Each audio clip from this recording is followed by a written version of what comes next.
Alright, here we go. At night, I dream of alterations and moderations to my castle. But for now, I also learned that you can use the grass function on your hoe to add lily pads and reeds to an artificial river. That's wonderful news. Hunting deer with a ranged weapon provides an excellent source of meat and skin. Honey. Fucking spamming, dude. Alright, what am I doing here? Okay. Piggies are doing well. Where are we at in the world? We got seed turnips, we got boars. Time to catch the sunrise, sorry. Look at all this. We got a big wall there. I'm gonna put turrets here at the back. I'm gonna make roads from the side entrances. Oh man, there's a lot to do. So, okay, where am I going next? What's the plan? I will eventually want to bring this up to a higher level, though it doesn't have to be much higher. So the things are to determine the points in which I will make the inner sanctum and then cut down all these walls. Do I have food on me? I do, yeah. And alright, so I'll just kind of lower all this shit for now. I don't know what the hell I was thinking of. I guess I was just like doing stuff to do stuff to keep myself like going. This is the new shore though. It's something to that. There we go, look at that.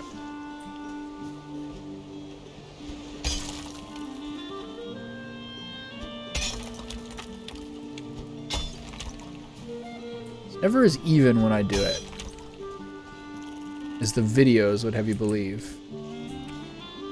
It's fucking Valheim savants making fucking perfect 90-degree angles.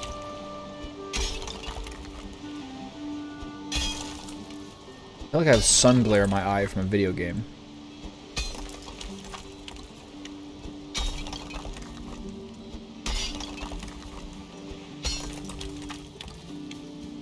If I do it this way, is it better?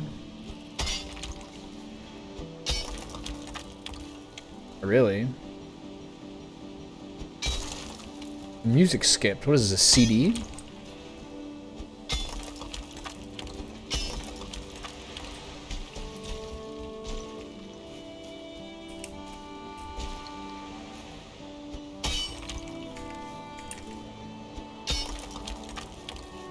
Alright, what am I doing here?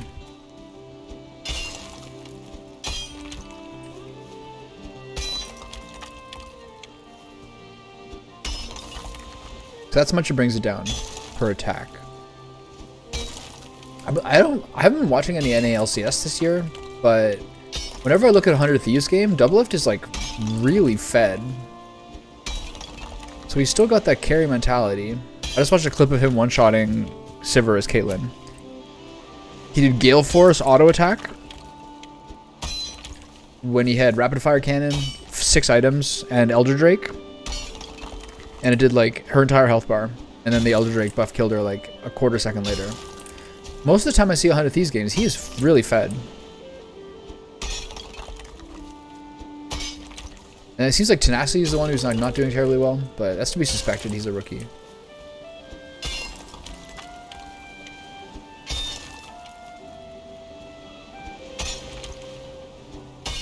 Okay, we got another busy work shift coming in here.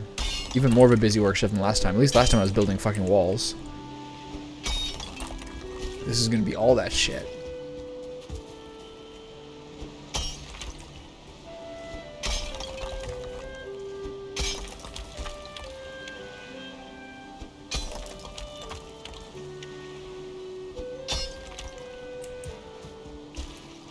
That was actually really cut down a lot though. That's pretty sweet.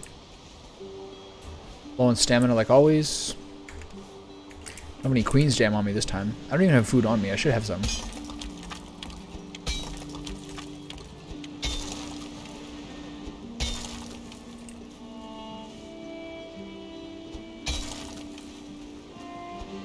Okay, so one of the reasons I'm doing this is because I'm going to want this all to be flat, because this is the main low level. If I want to have like a steady climbing type feel to everything, then I have to have everything flat. And then around the same time that I delineate what these front Seaguard walls are like, I also have to figure out... I have to do a bunch of terraforming to make sure everything's flat. Now everything's going much slower. I wonder why.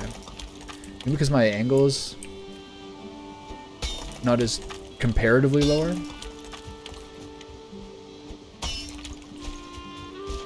Hard to figure out what the right angle is here to get the most done per attack.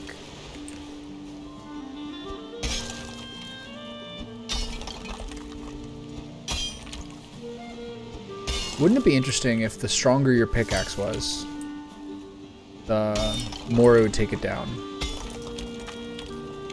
Wouldn't that be fascinating? Okay, so try to do as low as you can, and you'll get the most stone.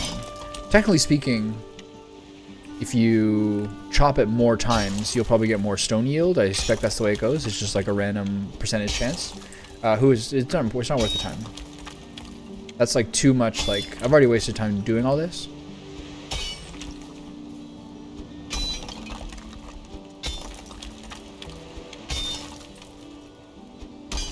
I'm sure I'll still accrue a lot of stone. I could even just like try to do like the actual lowering. See how this does. This is probably the thing that'll take the most time off. Yeah.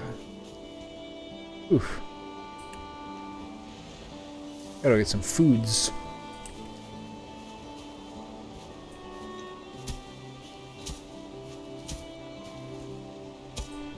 Yeah, it's an X stone wall.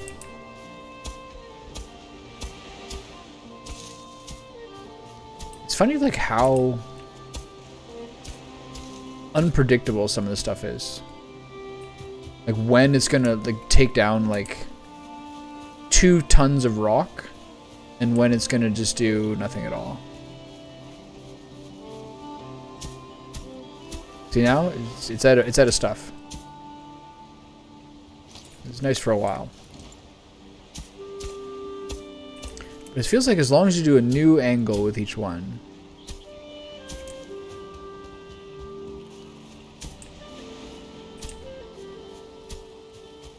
It's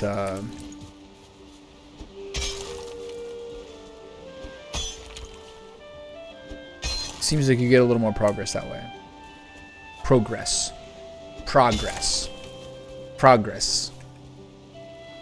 Alright, gotta get some more stamina.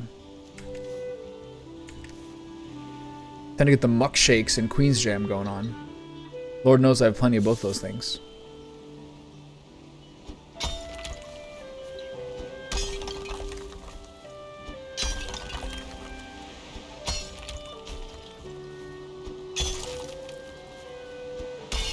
There's a song called Lord Knows by this like girl. She was part of like before she was part of like kind of like a garage pop band. Her name was like Frankie something or something. I think that was her. And it had like a real like 50s vibe to it.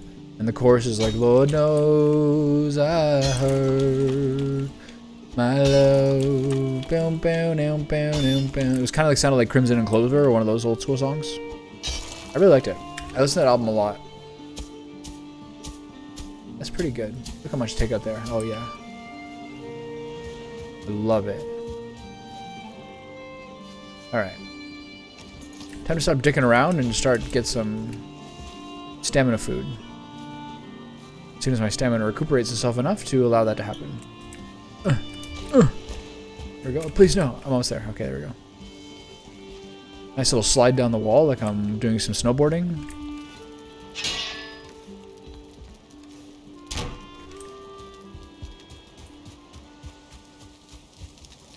I have 3 food items for when I need them.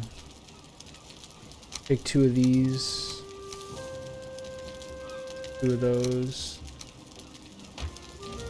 Doing some honey. And 2 big stamina foods. There we go. 150. That's the big stuff right there. Oh yeah. Oh. I'm a man of unparalleled resources.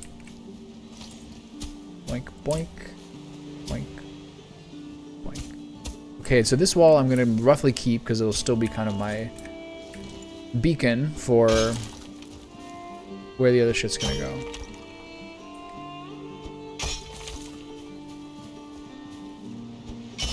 still generally, I'm gonna have to choose where.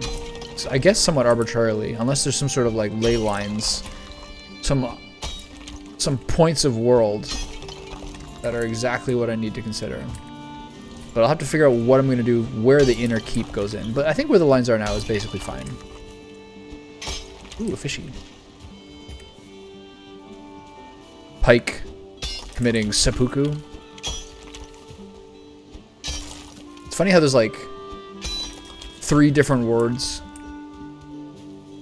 There's 3 different commonly known Japanese words in English for how to commit suicide in different fashions. Though I think seppuku and harakiri are like pretty similar to each other. Kind of shows how much it's in the culture. I wonder if suicide rates are higher there than the rest of the world. I think suicide rates are like, I think pretty high everywhere, right? As like just one of like the legit ways to go out. I wonder whether it's just more that they've formally codified it into the society or whether it actually is like more common there. I have a friend who was in Japan for like business or something. And he said that like obviously you see like the salary men everywhere. And just once in a while you'll just be like walking down the street. And there'll just be like a dressed up businessman just like pausing. He'll just like stop and like hold on to like a bus pole or a street pole or something and just like scream. Just be like, ah! It's like yelling his like, there's so much like work pressure there, I think. I think it's similar in Korea. You'll just see someone just like losing their absolute fucking shit in public. And it's just like people just kind of keep going around being like, all right, well, there's people melting down. Pretend we don't see it. Just be polite to let the person have their moment. But hey, I mean, if you're under a huge amount of stress, it's not gonna be much there's not gonna be much better for your heart rate than to like, you know, scream and shout it out. So they always say, right? Like, heart disease rates are so high because everyone kind of like walks around trying to think, no, I'm fine, I'm a man, it's good, it's gonna be fine. There's no worries. And I'm gonna smoke and drink and then die at 55. But then there's like people in Italy who like drink red wine and live outdoors and have dinner for like 30 people every night and yell at each other until they have all their grievances aired. Like those are the people with like the great heart disease rates. That's what like all like the Malcolm Gladwell books say, right? Or just that one book. Tipping Point? Blink? Whatever one it is. Like this place in like the mountains of Sardinia where they have the best heart disease rates in the world. And it's just because they live in a way that like helps them expiate stress. It's a good use of expiate. I'm happy about that one. I had a ridiculously ineffective session in Dark Souls today, but as always, the moon and the sun aligned such that I had clarity by the end. So now I know essentially where I need to go for all the rest of them. There's one boss. There's the dragon, the scaleless dragon in Orlando. Not Orlando, in Orlando. And then there's the 4 guys under, and I managed to kill the wolf with a sword. Which, when I go there, all the signs say, prepare for tears. And so I'm like, oh my god, this boss fight's gonna be horrible and really hard. But for whatever it's worth, the boss fight wasn't terribly hard. But maybe there's just tears because like when you get the boss to like 5 or 10%, he's like limping around kind of injured and he's weak. So it feels really fucking bad to kill the wolf. It's also very, very funny that it's a wolf running around with a sword in his mouth. So there's always that. But I can also use his soul to upgrade my 2-handed sword to be the same sword that he was using. So that's interesting. I mean, I won't do it because there's other ones, and like it just kind of doesn't turn into necessarily like the stat spread that would necessarily benefit me the most. But it was still pretty cool. Is this wall still here? Did I ever do this wall? Yeah, kind of. I'll just tap this down a little bit and then figure out what to do with this whole area later. Oh yeah, look at that. Raw efficiency. How my boat's doing? They all right out there? Kind of stranded. Luckily the serpent doesn't come around here too much. Look at that. Huge fucking progress. Per strike efficiency is unbelievable. Let's go down here, get a little more. Oh yeah. This area is real crazy. So this is where the pigs will be, because it's nice to have them near the water. Although, essentially the river will go all the way through eventually. Look at this button. Paved road, path in. Love it.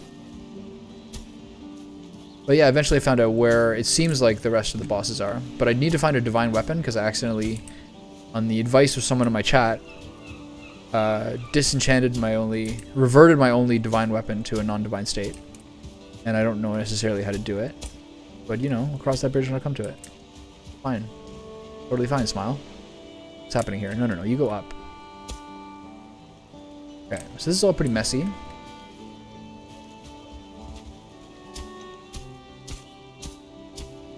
This doesn't seem like it's going to go much more, so I get to hack at this and hopefully recoup some stone. I've managed to get, I don't know, about another 100 or 120 or something. So I'm chopping this shit down. The other thing to not forget is that this will be the outer wall, and so there'll be probably an inner wall here, and then a walkway along the top, and then there'll need to be turrets, ideally circular, that'll go here, and then there, and then if this is like basically this will probably be the drawbridge over the water. There's a lot have to be open arches, and then I want to do a road to either side of the black, because eventually I'm going to need to go to the Black Forest pretty regularly if I'm going to, what's it called? Pick up stone and whatever other things the Black Forest needs. It has better. There's like the really huge rock veins are in the Black Forest, so to like rattle out there with my wagon, my cart or whatever, and take a road there. It's better than like crashing through the fucking woods and banging my fucking stupid cart on all these things. Be way better. Bang these down, get some more stone. Dong dong dong dong.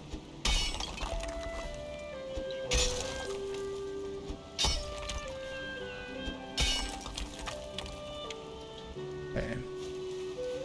Even this out a little bit. See how much more I can cut down. Seems like a lot.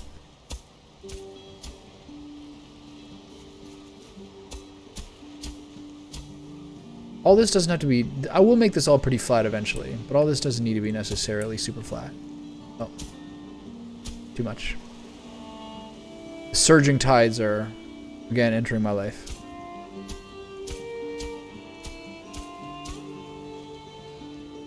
Okay.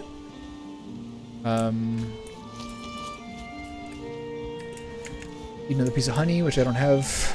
Oh, I have a nice little road up here. That's nice. Okay. So, if we're going to continue to think big picture,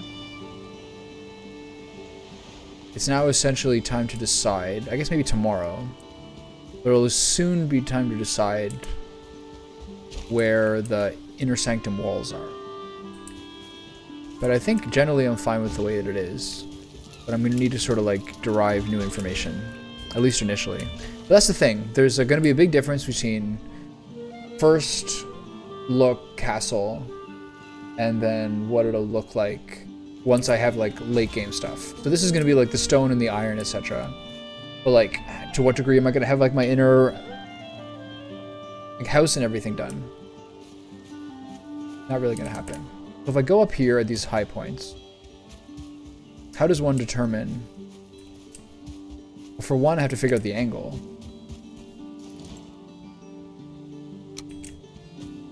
I have to make sure the angle is the same as this one, which I believe is that, right? Is this. Run away. Oh, too far. Okay, is this the same angle? Yes.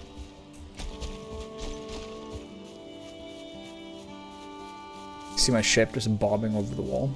The ship's like, my ship's outdoors like a dog is in the backyard. He's like, wait for me, what happened to me? Okay, so maybe like kind of the crook of the river where it is now. And go like here. And then go across there. Somewhere around here. And then across to there. And go this way. Leave a lot of this to have like a basic structure. Still like somewhat troll resistant. I could use some core wood to make the spikes again. Those spikes are fun. Some of these rocks I'll eventually have to take out. So I might as well do that fairly soon. Dandelions are growing everywhere recently. Then this one will be this angle. Just to confirm that's the same angle as this one. I didn't like fuck everything up royally. No? All good. Yeah. And then this one, let's see. We want it to give me enough space out there. Is this really the same angle? Okay, this is the castle angle. Okay, okay. Chop! Judo chop! So this is the kind of the hard one. I'm gonna go up here, see if I get a better insight into this. Get up there.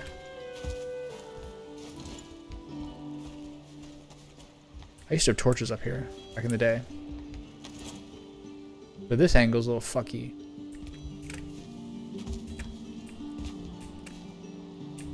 Jump up there.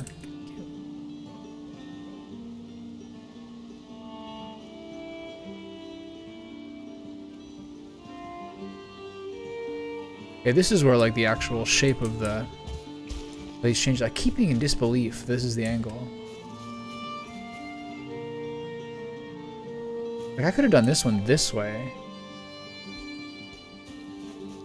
I'm gonna go to C and check it out. See what I think. Do it tomorrow. Guess I got a little more stuff going on here.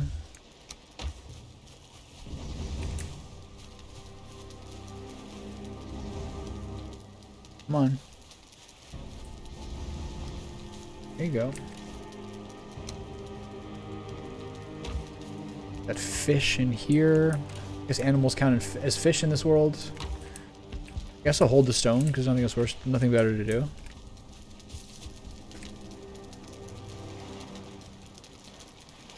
There's nothing necessarily stopping me from changing that far wall to a different angle. It's basically just paralleling the far wall. Whatever. Which is east, which is west? Okay, that's west. The eastern wall was the...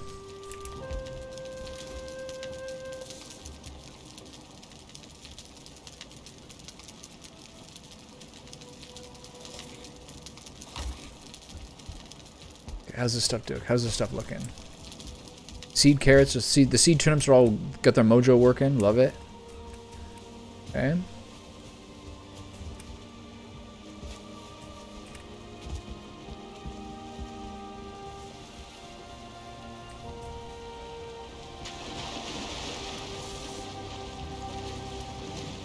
Let's take the boat out and get the long view.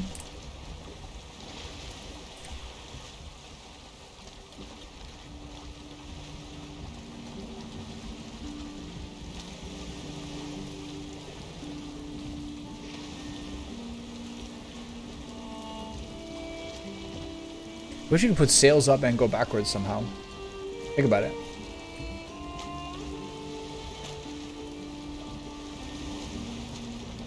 Beautiful morning.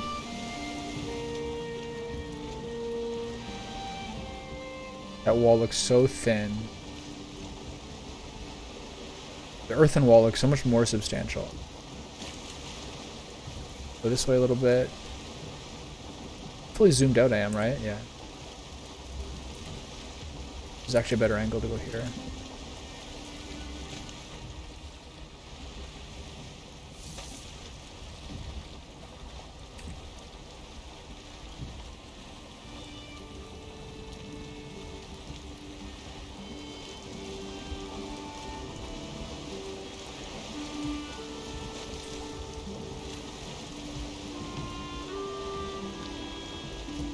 Still no sign of the serpent. There it is.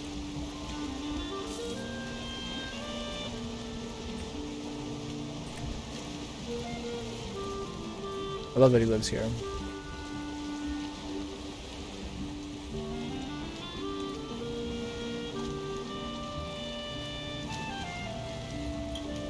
Well, you want your castle to be efficient and symmetrical, rather.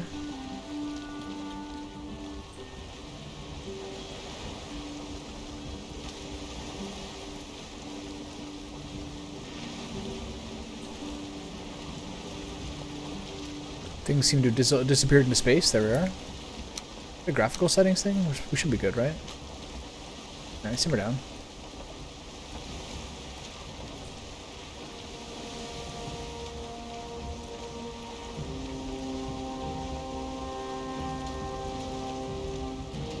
River piggy? What am I hitting? I really beached on something?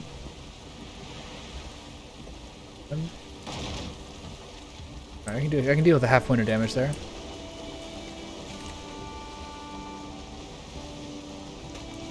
That goes on.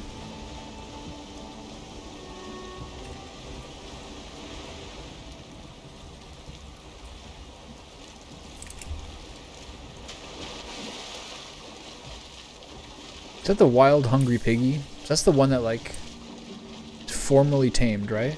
Oh, I'm being stalked by a fish.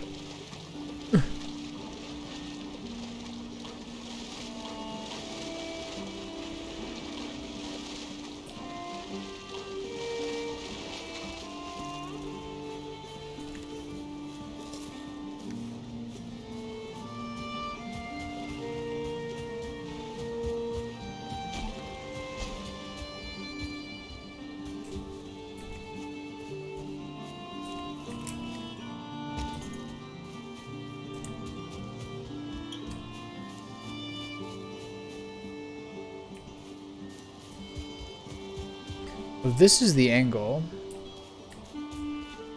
it's gonna have to be in a lot. I'm gonna go up here and kind of take a look at shit.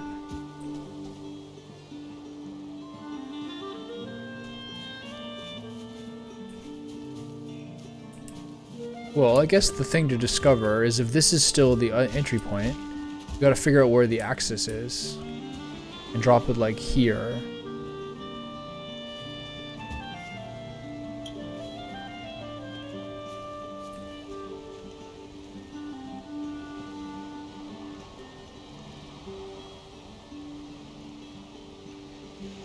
Something like that.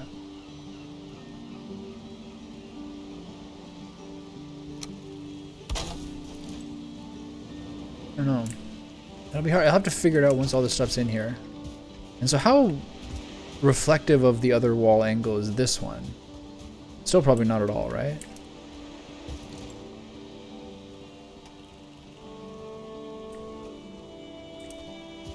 Closer. Let's say it's like here.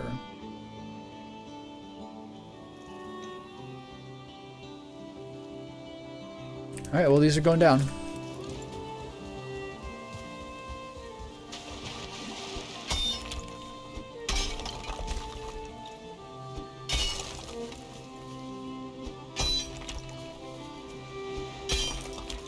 That's a big one.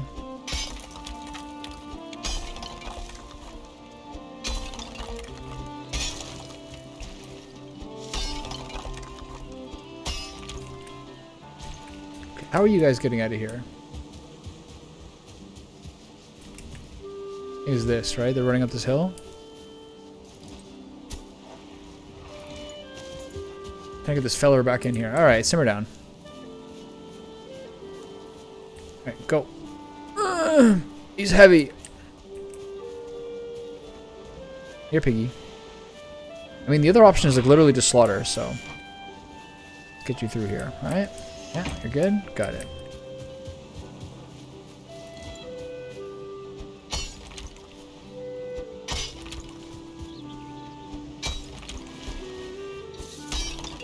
Let's clap these boys down.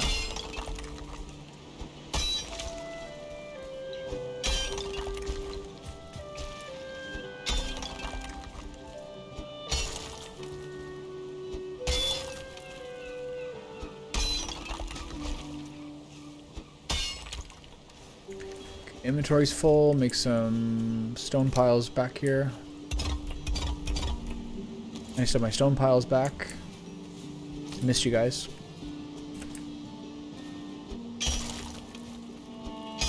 Okay, so let's not waste time here. Let's try to get as much of this done as possible. Boom, boom, boom, boom, boom, boom, boom, boom, boom, boom. Boom, boom, boom. A lot more of this isn't going, I guess, because there's an upper limit. That wall of rock, was that been hidden this whole time? What happened here?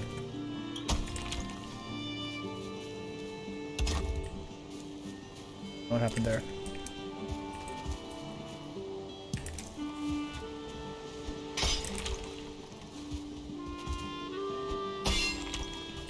So I'll have to decide when I play Dark Souls tomorrow what the first boss I want to go for is. I'm near the scaleless one at the archive. That's fine. And then I have like I have the ring to go with the abyss.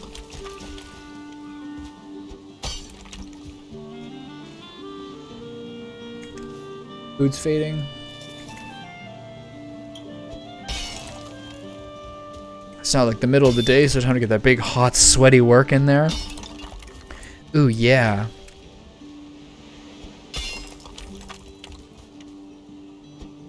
Ooh, so sweaty. Men at work. Sorry. Not appropriate.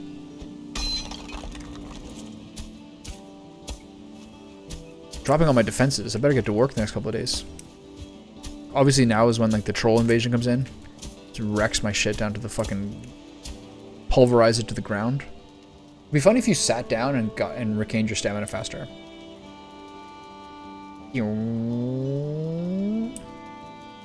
Is he resting for a second? Is that because I'm near the base? That's kind of cool. It's not doing that much. Alright, chop it up.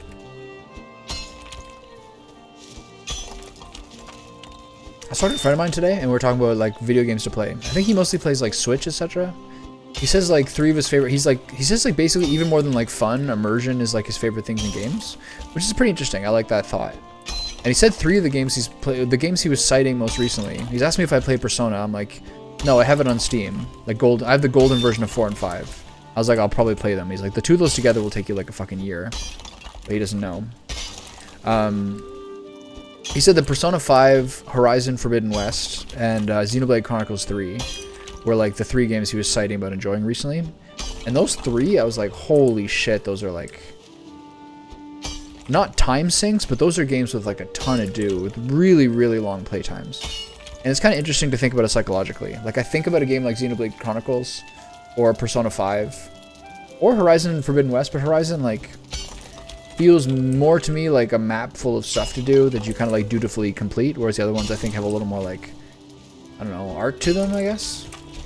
Though that might not be fair with Xenoblade Chronicles, it might be at the same level. But a game like this, I'll know, there's just like, I guess I'm saying there's like just different psychologies for different games of how you know you're going to put a lot of time into it. Like when I started Octopath and I got like the chapter 1's done, there's like this sinking feeling. It's like this fucking game is going to take me like 60 hours to beat. And it was more than that. I think it was 75. And like that was like mostly what I thought about as I beat it. I was like, this fucking thing, 70 hours. Like it kind of breeds a bit of resentment, etc. Whereas a game like this, or even like the Dark Souls game I'm playing, like some games you don't think too much about how much time it's costing you. You're just like in the sauce, you know?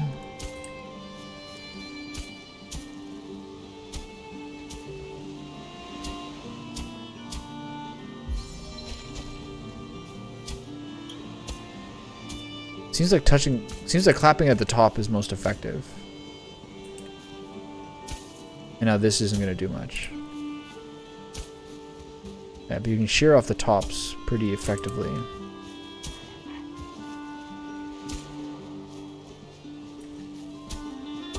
Pigs are always hungry. They can stay hungry. I mean, if I had real pigs, I'd want them to eat well, you know?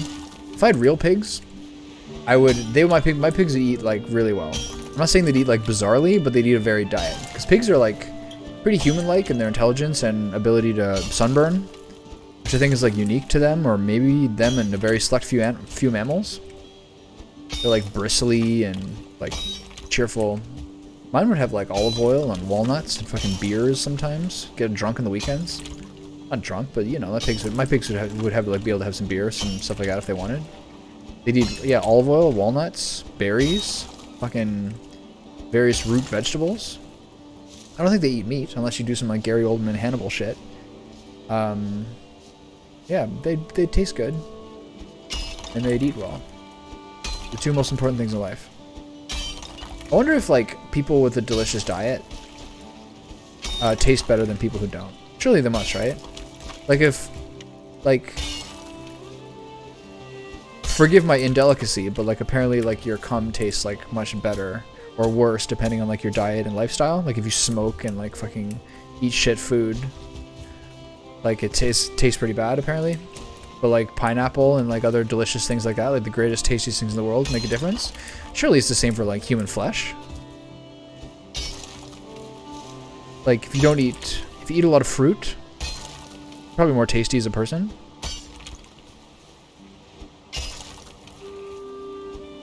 Okay, this one I don't want to take all the way down to sea level. Maybe I do actually, or close to it.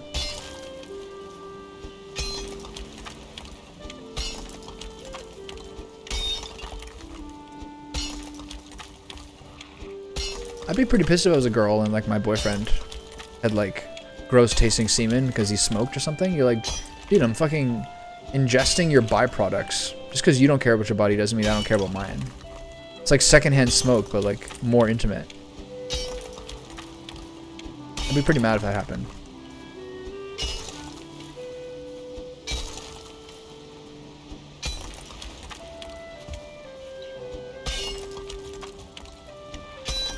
I had a delicious piece of sockeye salmon for dinner tonight.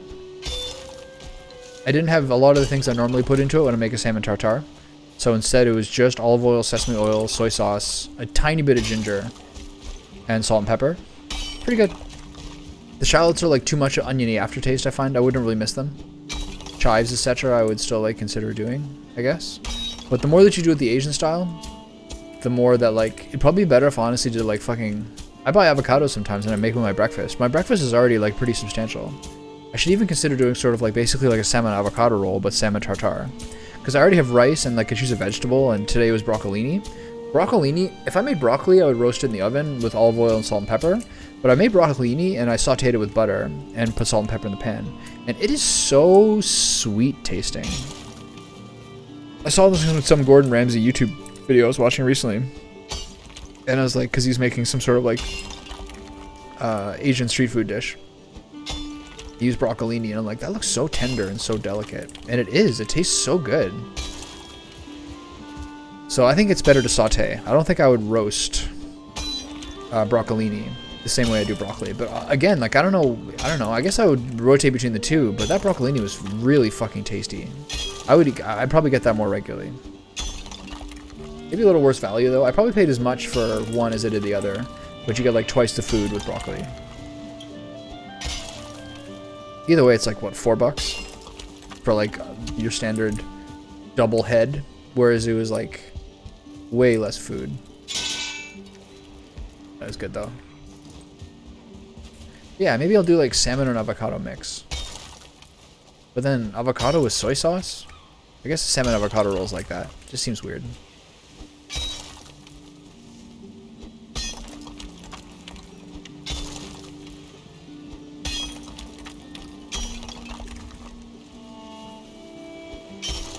They look like teeth. That's cool.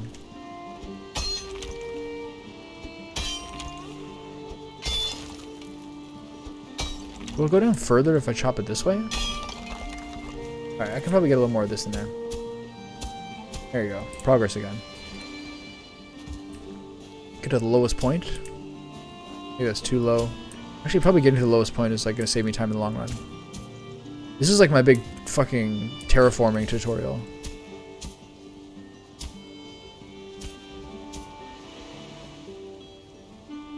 One of the videos I was watching saying that like the amount that you can raise it or lower it largely depends on how much it's changed from its original height in the first place.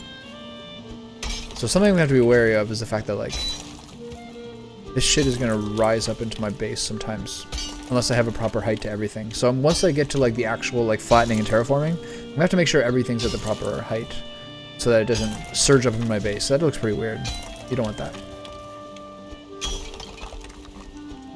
Yeah, you don't want that. Yeah. The seawall's not doing much. It's basically surface level. Where's that honey at?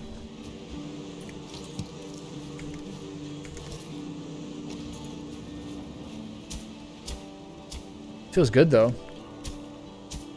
Getting a lot tamped down.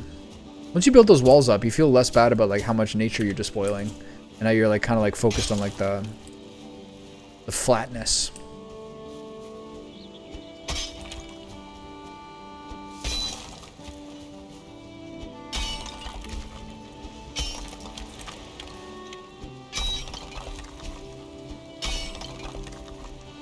Clink. Clink.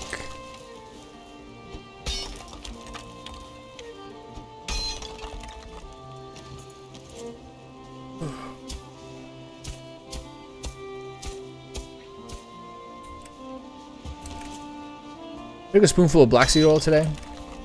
It's like something that like health bros say is like enormously helpful for like anti-inflammation and like helping your immune system, etc. And there's a guy I was talking to in chat who's from the Middle East. I mean, when it was 5 p.m. where I was, it was 4 a.m. where he was, so he like legitimately is in the Middle East right now. And he's saying that he's like, how the fuck do you know about that? Like, we use black seeds a lot, but they don't use the oil, apparently, he said. They like use the seeds themselves on like various kind of yogurt dishes and things like that. But if the seeds taste the way the oil does, like that is not a tasty dish. Like I read a lot about black seed oil and like kind of believed it as being this like miracle thing. I was like, that's cool. This sounds cool. Something I'll get into. But like, depending what kind you have, I have this like organic brand right now, and it's fucking potent. Like, if you have it, like you'll kind of burp it for like 4 hours afterwards, and it makes your stomach sort of like it does definitely add like a certain amount of unrest to your stomach. And if you have it on, this is too low. And if you have it on an empty stomach, like I remember coming home from the gym one time, and before I had lunch, all I'd had that day would be like a smoothie and a coffee and like maybe a pastry or something. And then I had black seed oil. Then I chugged it before I drank water, and I was like, I like felt nauseous the entire day, honestly. Like, what did I do to myself today? Oh, right. Got a full stomach and like probably chase it with some water. It like is not. It's like tenacious, man. It's like a classic 1800s bulldog. Like you put it in, it does not let go. It's crazy. Apparently, it's really good for you, especially like, you know, heart issues, etc. Keeps the inflammation down, if that's something that we all have to worry about.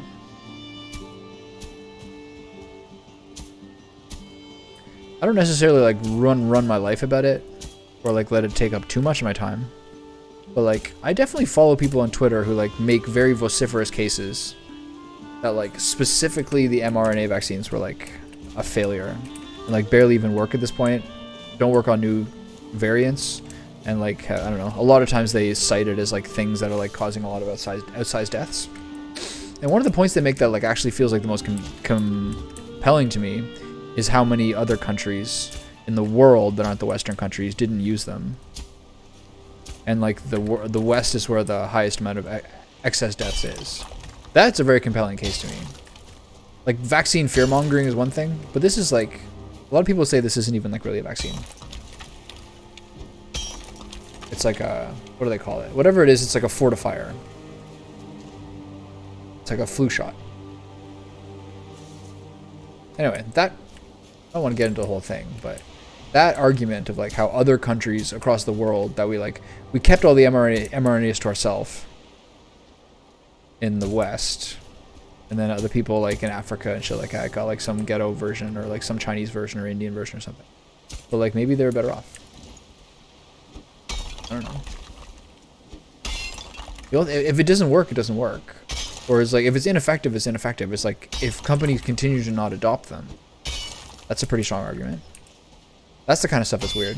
And just like, I mean, I know what like documentaries have been like for the last 20 years. And like how much like things like Pfizer are viewed as evil.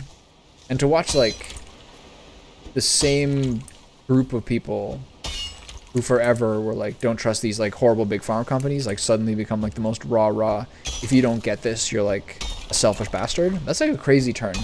Like even if you went back to like 2018, let's say 2019, and you described what happened, people would assume the world went crazy. They would never believe it.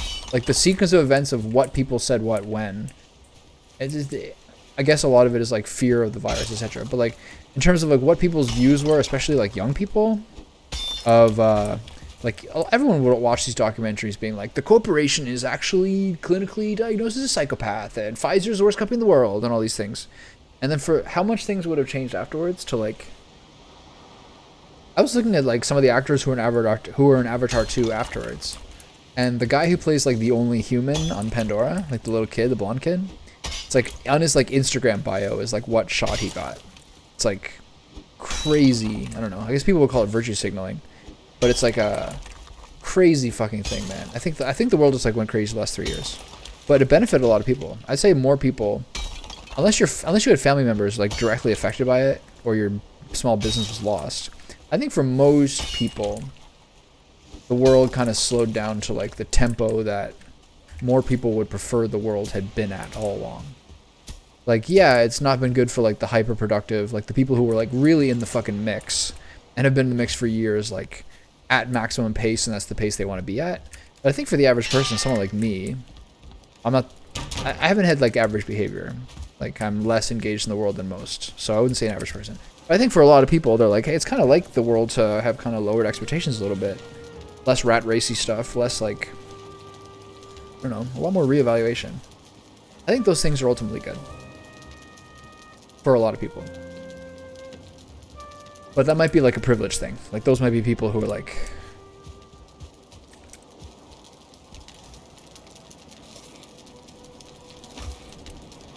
weren't really like at risk of like losing their livelihood, but it's people who got to like kind of lean back and pull back and think about stuff.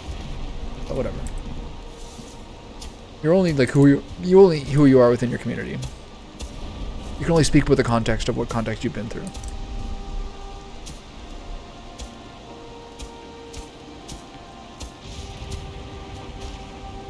A comedian Mark Norman had like a funny bit about like his friend who's fat being like, you don't understand, like you have like skinny person privilege. It's like, it's not privilege if you earned it.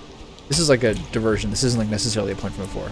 He's like, it's not privilege if you can like earn it by going to the gym. He's like, I remember you used to be skinny, now you're fat.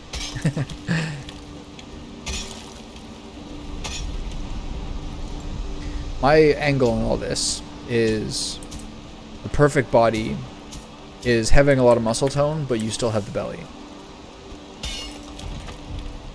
If someone's not a professional athlete and they have like abs and like sub 15% body fat, don't trust them. They don't understand it. They're too focused. They're like got a borderline mental illness. I have friends who are like, I have a very good friend who's like really, really smart. I would also say like no matter what he does, he like maybe goes pretty far into it. You know what I mean? And it's like he went from like, I gotta get in shape in the last year or two to now like fasting a full day per day, like a full day per week, etc. And like, I know what he's been like with like social media and other things before. Like I think eventually he gets to a point where he's like, I'm a little too far into this. I gotta calm down. And he's kind of like in that right now. He's like fucking skinny, man. He was also always very athletic. He played college sports, etc. But for a guy of his size, I think he's like putting a lot of time into staying like really lean. But I don't know. He's like a congenital heart issue in his family. Like him and his family have such a rare heart issue that when it was discovered after his mom had like a scare, like the fucking university hospital in the town he lives in, like brought them in to study them because it's like a 1 in a million type thing. Like maybe even less than 1 in a million. So he obviously has his reasons to want to make sure his health is maximized. So he doesn't like randomly die at like, I don't know, whatever age. Doesn't matter what age really. Not randomly die. That's the kind of thing that'll change your opinion on stuff for sure. Having some sort of health scare that's like, hey, you have this forever. You have to get like an electroshock device in your heart, which will like jolt you if your heart stops, which it will do just sometimes when you're just like chilling, living your life. That's crazy, man. Okay, so I think the other side is much lower than this, but I like I like the general height we got going on here. I also like how craggy this is. I feel like I'm on the moon right now.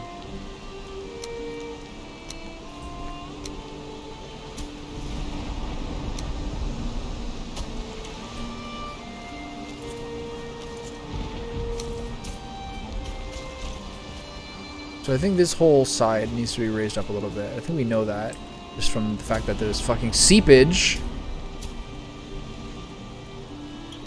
So what I'll do is I'll make a point out there. Yeah.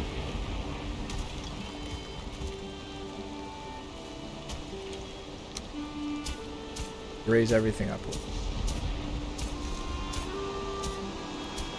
This is a great time to do this because this will tell me, this is like the point of highest tide, basically.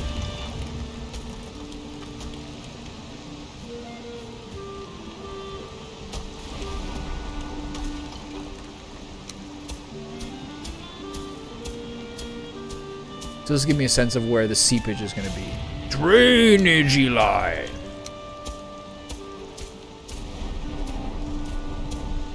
There's like moments in There Will Be Blood where like there's like spittle and long ropes coming out of Daniel Day-Lewis's mouth. It's like a level that like shows how fucking more thorough and intense that movie is than average.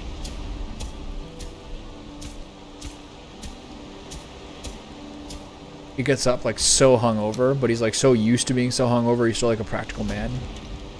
He like instantly like drinks a liter of water in a glass bottle and like chews on a steak for energy. He's been through this fucking, it's not his first rodeo of waking up hungover in a bowling alley. To like some thing where he needs his wits about him. Or to instantly fucking swerve into like a murderous rage. I still think it's like one of the, I still think we were so lucky to have the No Country for Old Men, There Will Be Blood 1-2 punch like 15 years ago. I can't believe it's 15 years ago. That's so crazy. I also think we're so lucky to have that movie because I really think it's like one of the best ones. Like I think it's one of the best modern ones, like by far. And I always like the Coen brothers, but I think that the Coen brothers, the way that people like the Coen brothers kind of reminds me of how people like Wes Anderson. It's the people who don't want to like kind of stand by, how do I say this? I think some people will like those two people and say they're like at the same level as a Paul Thomas Anderson, just so like they don't want to like take all this stuff like too seriously, or like they just want to be like the classic, like, oh, I see, you know, this is good too, you know, like we can all just agree that all these are good. But I think that like there's a remarkable difference in like Wes Anderson makes like fun movies. Wes Anderson makes like art house movies for people who don't like art house, you know what I mean? Like it looks like an art house movie. So they're like, oh yeah, I watched something sophisticated even though I didn't really enjoy it, but it was kind of pretty to look at, and everyone acts kind of strange. It's kind of like a Jacques Tati movie or something. Like people who are like, it's kind of trash, but it looks arty and seems arty, but even though it's kind of fucking shit. I watched a couple of Jacques Tati movies and like it's like rollers of paint of look how clever and arty this is. It's so shit. It's like the worst stereotypes, I think. Okay, this looks like a better level. It's like the worst stereotypes of like what art house movies should be like. I have to say though, like I actually really like that whole like 70s, I guess 60s too, but in 60s the film quality was so much shittier. Picture wise, but I really like that like 70s like Italian, like just generally like the European art house cinema feel of like 70s movies like Michelangelo Antonioni, etc. I think movies like that were fun. Ingmar Bergman is obviously a good choice in that matter too. Like that was like a whole genre and a set of movies, and like they won a lot of awards and people thought they were serious and people took themselves seriously to watch them. But like they're movies about different stuff with like a totally different feel, and they were good. They were good in a way that like you can't really make movies like that anymore. I think there's so many more box office concessions, and there's so much more like the business acumen is so much more front and center. But those were good times. They're not perfect movies. Like none of them are. Maybe Ingmar Bergman made perfect movies. To some degree, his like process was pretty perfect. But something kind of like quiet and muted, and like atmospheric with a lot of talking, and like fucking feeling to it. Not like overstated feeling, but like cool feeling, you know what I mean? I miss that. You don't get much of that.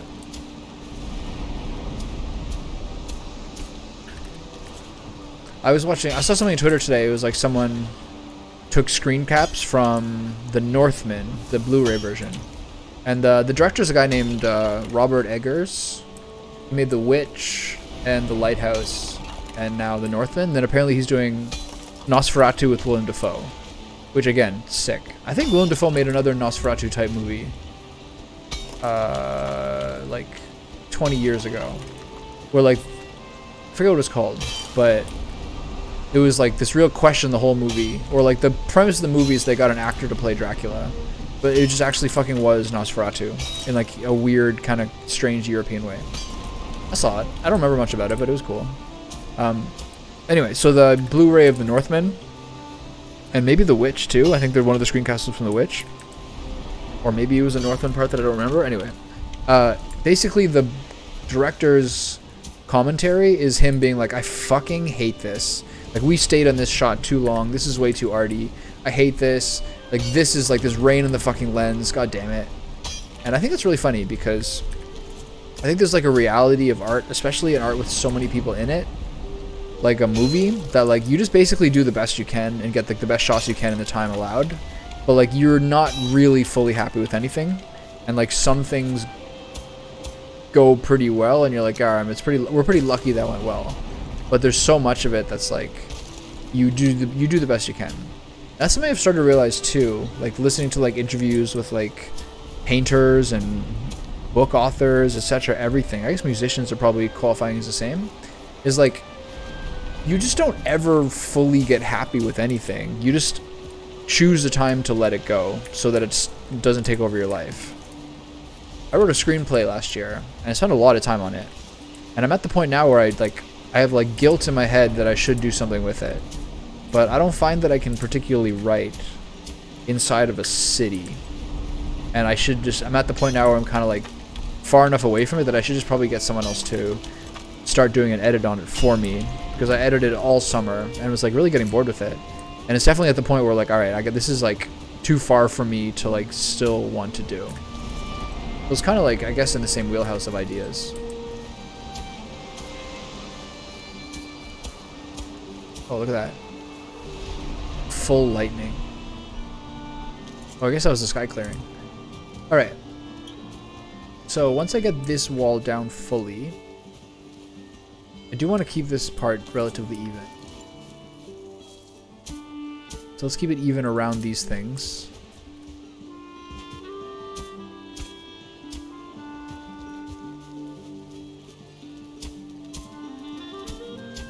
These don't seem to want to go down too much. I think they're going to have to. I think this is where like the castle walls are going to start. Somewhere around here. Basically what I'll do is I'll bring it down to the water level.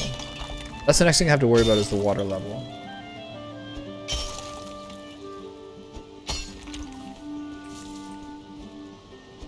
Is that like that sea wall has to be something that's like really flat and really well defined.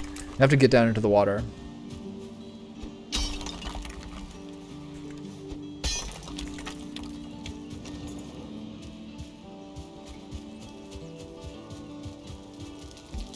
Oh.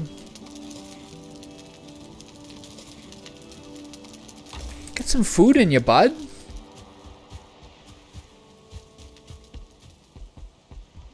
I remember watching a lot of streams like in the mid to 2016s of like League of Legends and stuff like that. Back when I used to like actually learn something from the game when I watched it. Not to say that I learned stuff. I didn't have anything else left to learn. It's just eventually you run out of steam for how much you want to get from it, and you kind of know where your limit is in the game, and then you stubbornly play the game for years afterwards, not accepting that you're not terribly good at it because you get too tense when playing to like really think properly on your feet, or you may not be mechanically gifted.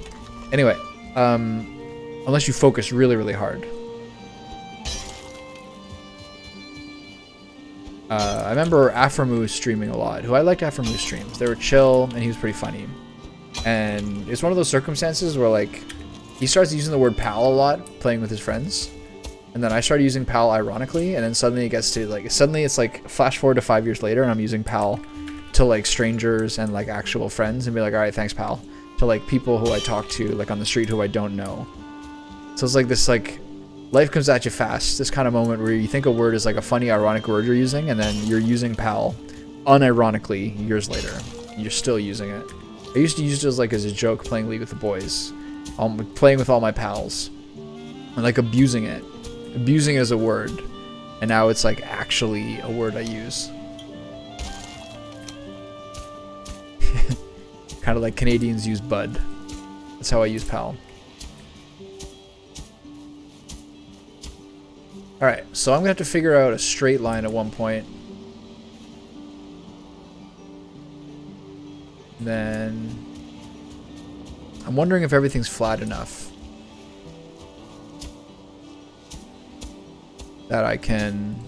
I'm wondering if everything's flat enough that I can start to figure out where the inner sanctum castle walls will be. Oh, you think you're gonna stay up like that? I don't think so, pal. See? I just used it there. I didn't even think about it. Alright, thanks, pal. You guys got any more croissants? Yeah, alright. See you later, pal.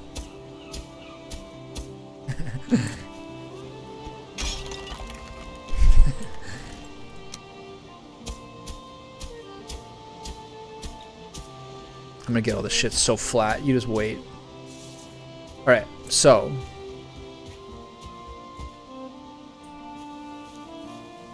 This has to be lower.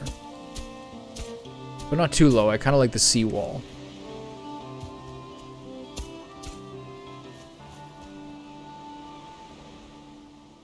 Okay, hypothetically, if I were a wall, where would I go? Is this the right angle?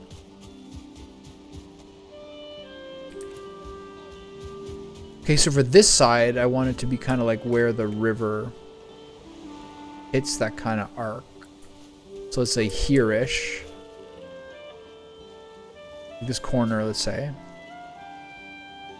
And then build it across to there. Then it's going to hit some point here. And then go across there. So this whole thing is going to subtly kind of like flatten out. So let's say that it's right here on this corner piece. Where I am here. I'll need to get a stonecutters thing. Anyway, I'm not necessarily at the point yet where I need that. But I do need to find my general proper height. So it looked like this was kind of the way I need to make it.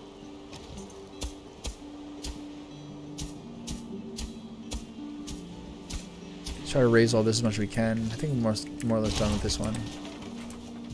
I'll need to get a couple. I'll need to get a bit of iron to make the stonecutters bench when I need it. Should probably break. Do I still have one in? Do I still have one out here? Ooh, free fish. Hey, you. Get out of there. There you go. Just being lazy. Fish are napping on the job. What is this guy doing?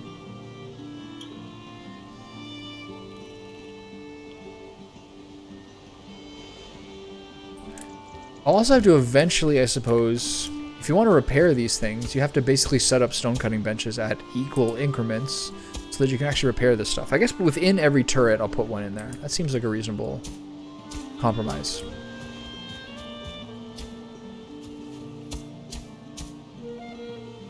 Here's one of the flat parts here. Get pretty good reach over here. This is a totally unrelated topic, but like, I think maybe to some degree it came from like not being like always happy with how my day-to-day was going or like how my progress is going. But I used to always like really hate how are you doing type questions or like what's up with you, like basically like the conversation starting, small talk. And I used to like, even people who like I was friends with in high school, etc. If I ran into them in the street or like talked to them on Facebook later or something like that, I would be like, I would kind of like not follow up on conversations with like, how you been? Or things like that. But that means that there's some people who like I could have really easily stayed friends with who I just like haven't talked to in a long time. And then like kind of like, I don't know, life takes over. I regret that a little bit. But it's hard to make, at the same time, I do really think people who start conversations like that, you can do better. I know it's like reasonable, but it's not like, I don't know, everyone always responds what, like, oh, you know, or like, I don't know, you know, working my life away, or, you know, getting, you know, not getting any younger, or whatever fucking people say. But like, you're not really giving the, like, I think specific questions tend to be a little better. I'm not saying I know necessarily what those are, but it is kind of a bummer to some degree when someone's like, oh yeah, what's going on, how you doing? It's unimaginative. No one's ever like jazzed to answer that question. It's like, oh Jesus, here we go again, fucking small talk. My solution a lot of times would be to like not be like XD random, but to like kind of talk about things other than like How you doing? What's going on with you guys lately? And some people would think that's like too much randomness and like not substantive enough conversation all the time. But like, what are they fucking contributing? I'm trying to like keep things. If I got text messages like the ones I send to people, I would like it because it's just funny. I would like kind of like funny, random thoughts and like observations. I would like if people send me those things, but they don't. There's a lot of things I do, which I do because I would like people to do the same thing to me. You know what I mean? In terms of like sending funny voice notes or like things like that, or like being brutally honest with people sometimes, or like just at least opinionated. But like increasingly you do that less and less because you get sick of like people being defensive about it. But a lot of times I act that way because I want people to act that same way toward me. Like think of like the most significant moments you've had with your friends. A lot of times it's like when one of you like called the other person out, you know what I mean, on their bullshit. That's more meaningful than like, I don't know, not having real conversation. So a lot of times like you act that way and a lot of people would find it more hard to deal with. I might be coping here. I might be like self-justifying myself in like a pretty substantial amount. And to whatever case that's true, whatever, I cop to it. But like a lot of times the way people act is the way they want other people to act toward them. And you got to pay attention to that for yourself, but also pay attention to that for other people too. Like if someone's acting one way and you're acting the other, like that means to some degree you aren't treating each other the way the other person wants you to be treated. The way the other person wants to be treated. So like at some level I'm being like stubborn, being like people aren't treating me the way I treat them because I'm treating them the way I would like to be treated. But it's like, it's kind of like a self-absorbed way of going about it, right? Like I'm not necessarily treating them the way that they want to be treated because that's how they're treating me. I don't know. There's also other realities, like sometimes you can be like, I think I'm kind of fading from being friends with this person. But like, let's say like you guys were friends when you were quite young and now you've lived like for a long ass time in a totally different city and you're only texting, you know what I mean? Or seeing each other like twice a year. You have to have a certain concept that you're never gonna, I don't have to keep picking up this honey, by the way. I think I'll have more than I ever need. You have to kind of like be cognizant of the concept that like you will necessarily have weaker communication with people when you live in different places and you're just on cell phones. And that's like something I've come to peace with. There's like, especially during the COVID era when people were stuck at home so often, there's like really old school friends of mine who 3 out of every 4 conversations we have like by text, I was like dissatisfied with it. Like, this isn't satisfying, or like this isn't going an enjoyable way. What the fuck are you doing here?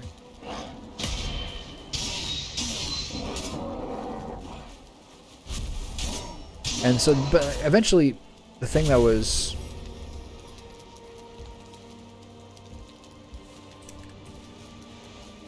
I didn't break a piece of this, did I? Yeah, they can get in my base now.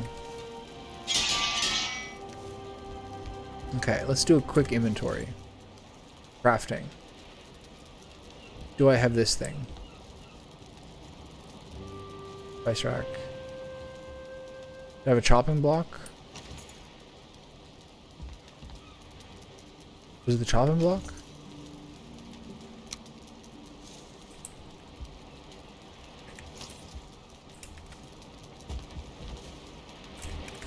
Do I have a bunch of flint on me? Chopping block's there. Got it. Tanning rack, there. Adze, definitely there. Bellows, yeah. Anvils, yeah. Smith's ammo, forge cooler. Forge tool rack? Alright, we're all good. What was I doing here? Putting stuff away. Fish and the animal thing.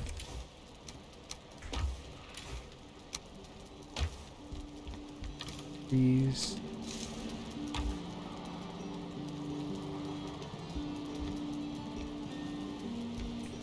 Is the big dog anvil. Alright, I gotta stop picking up honey. Are these seed turnips ready? Lovely. Let's see how many we get here. Anyway, I gotta put these walls up in the next like 2 days or something.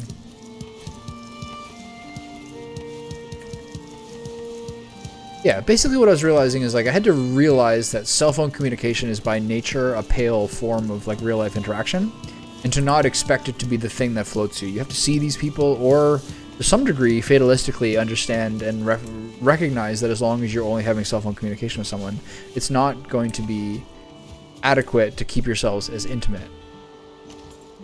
That's something that kind of like takes a while. How many seeds to get there? 180. Holy shit. That's something that like didn't take me until like I kind of started to get my mind right to like appreciate.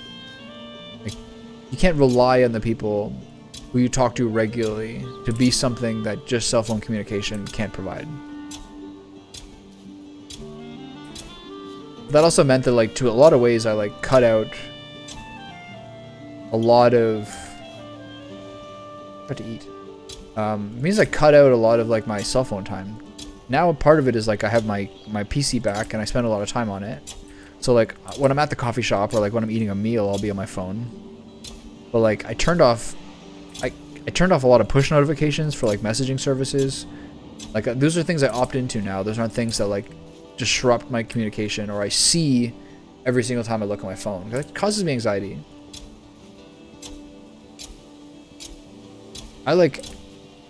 To some degree I envy people who like constantly have like the phone alarms or like phone vibrations going off, or like there's always like a light flashing to like show a new message, or like they constantly see them. Because I guess I'm jealous of them if they don't let it phase them. But I also think maybe that like they just don't know like how much they're like beholden to it. It's different for different people.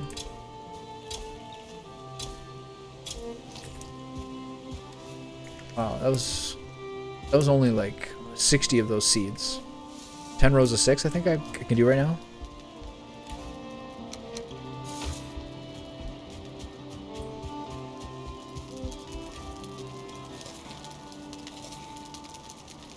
I should do carrots instead of blueberries because I have to fucking pick blueberries.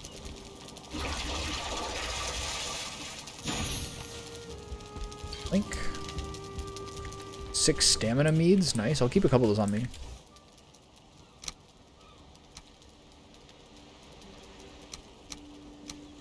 Alright, where was I?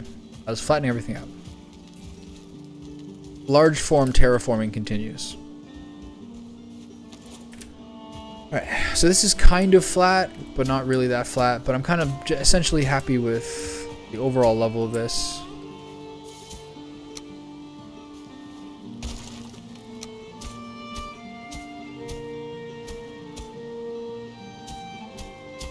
It's nice to learn that thing about how your stuff that's outdoors will deteriorate to 50% but no lower.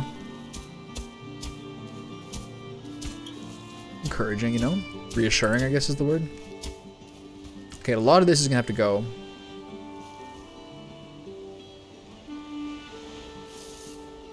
And then I wonder how much of this I'll try to build down to the, I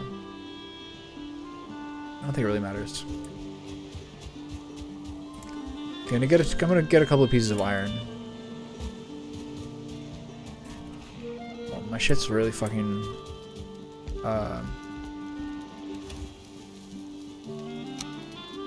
exposed right now.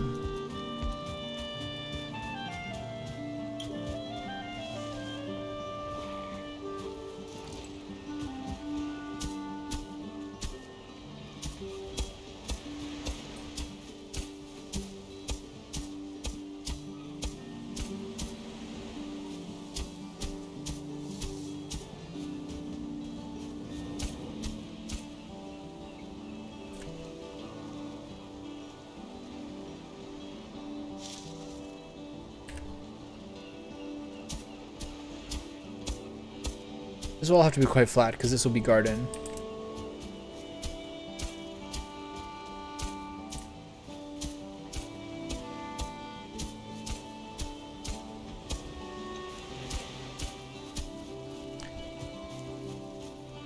A lot of this I don't necessarily need to get done unless I want bigger gardens. Figure this part out. I'll figure out this part out later. I don't mind the natural incline of it. I know I've said that a couple times.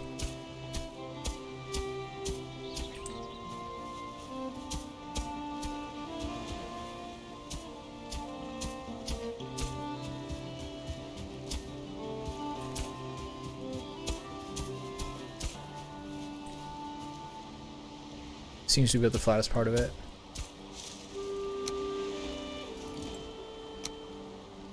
Workbench there. Don't panic. You don't need to make a new one yet.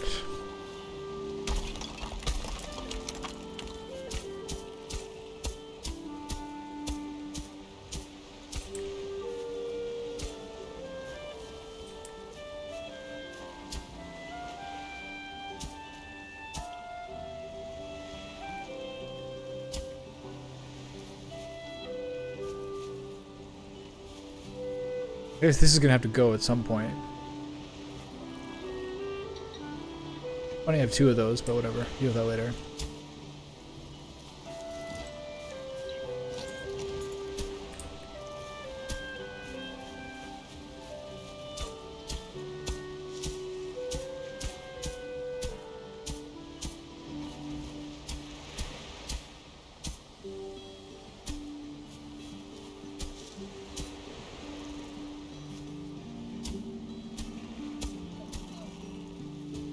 A lot of divots. A lot of high points. I'm just gonna do that now, I guess. Have faith that most of the bumps are things that I've glossed over. Hadn't had success with. The rest of the bumps are things that I have not had success with. Like vitamins and minerals and carbohydrates. Proteins and fats and vitamins and minerals.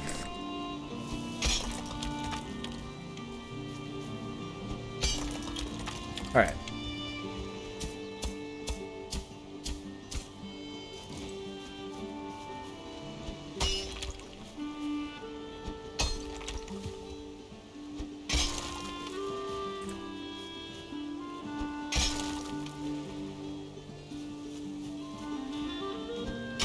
Wow, this is some like... This is like an OCD either nightmare or paradise. Where the fuck did this guy come from? Are you one of mine? No? Alright. Alright, fella. It's not gonna go your way. My neighborhood.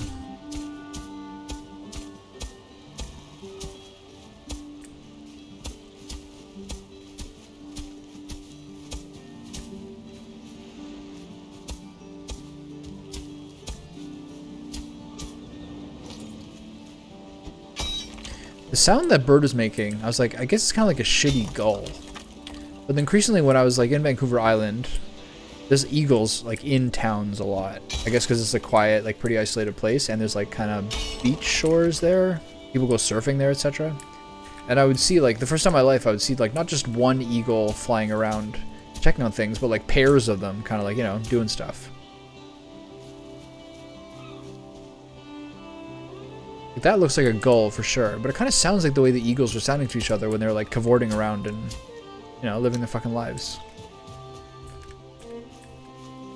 So crazy.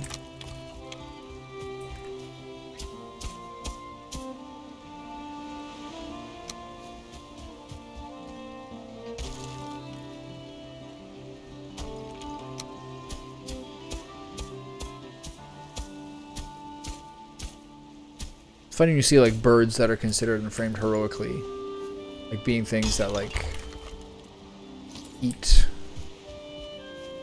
roadkill.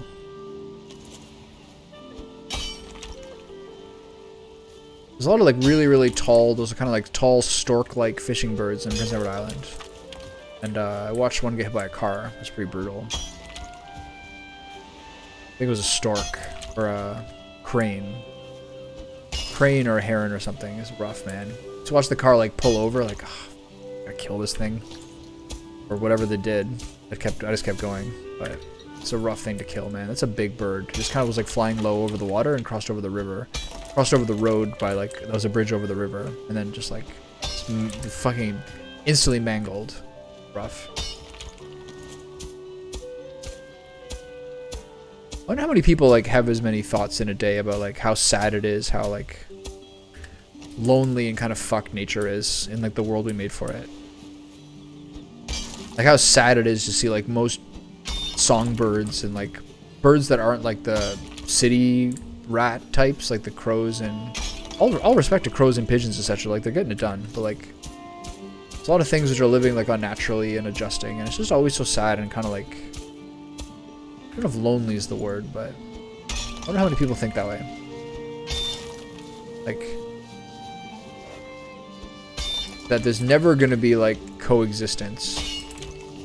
We'll just kind of like squeeze everything out until we become like, or if we ever become way more intelligent as a species.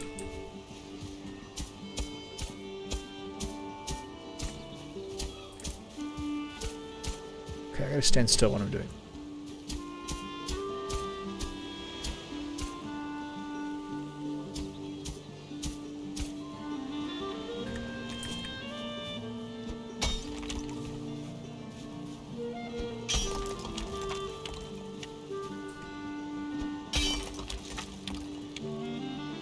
So bumpy.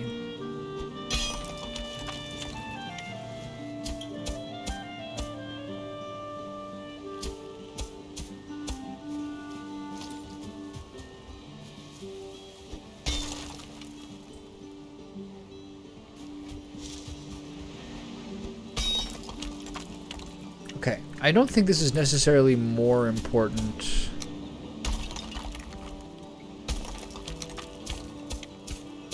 than me getting the castle walls down.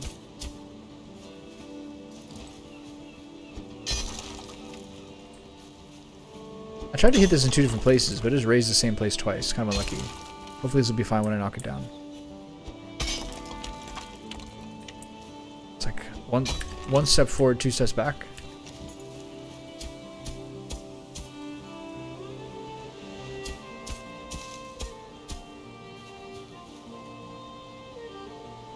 Alright. I need a stonecutter's bench. Around here is fine. How much stone do I have on me? 35, not too much. Okay, so I guess I might start from this low point here.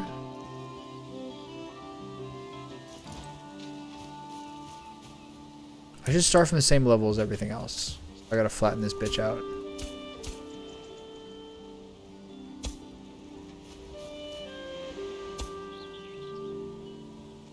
Okay. I guess the other problem is like not being like really consistent on like the height of the flatness of where you're standing, because there are subtle differences. I wonder how sensitive the game is to how subtle those differences are.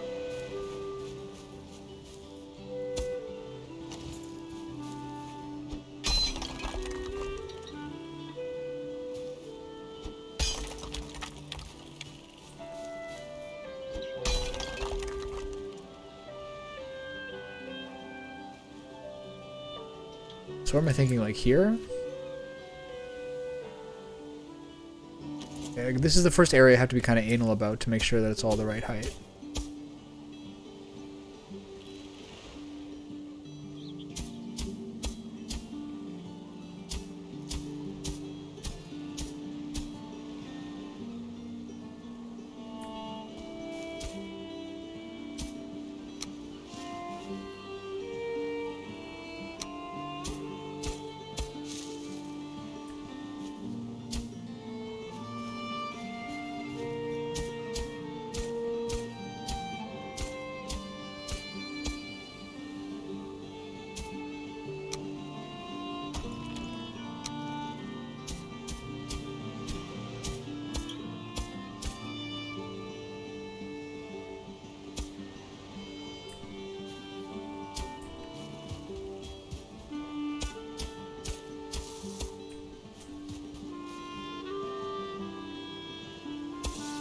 Oh, this is too high.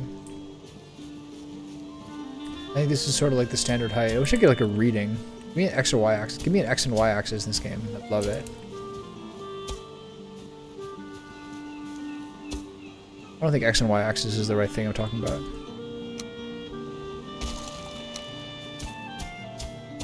Height reading, I guess?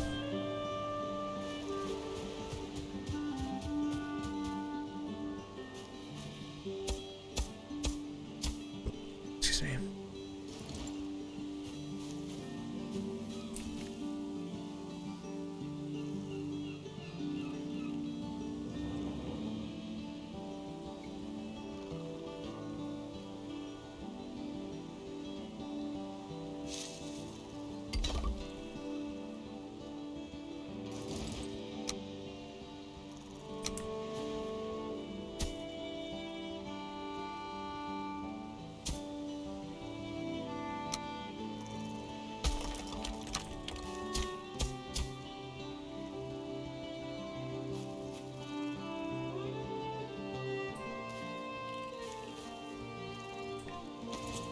So why is this the spot?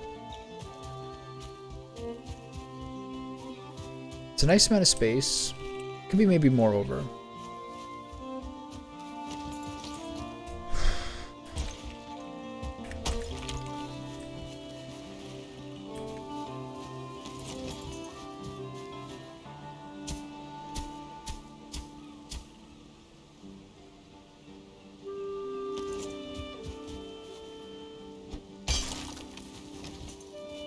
Sure, that's the move.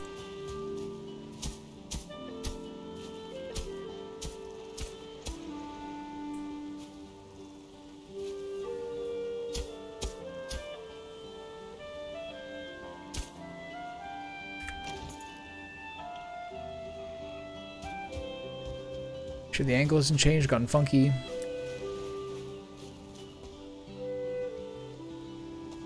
Yeah.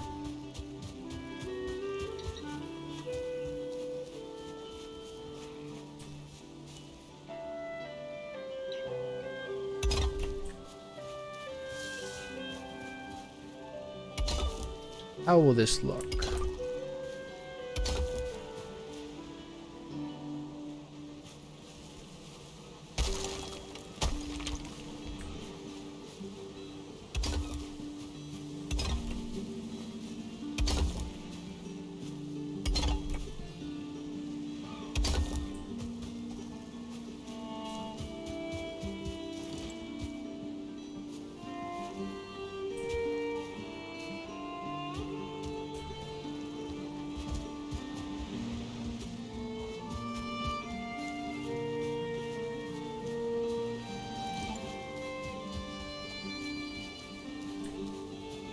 I think maybe this is a bit too far.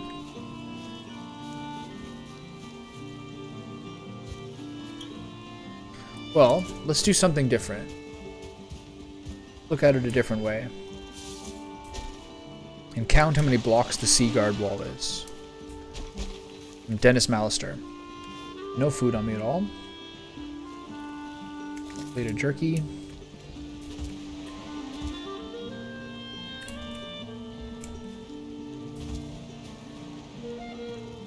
That was so funny when Horsemeat busted out the mining helmet yesterday when I needed light.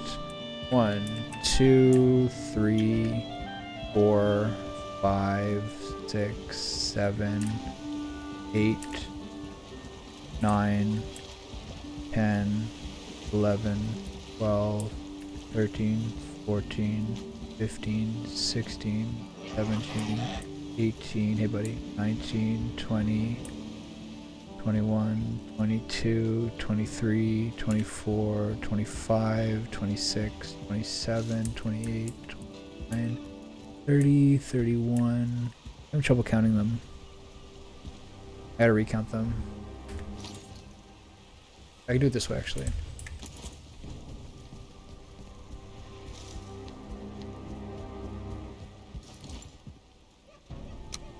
Okay, 1, 2, 3, 4, 5, 6, 7, 8, 9, 10.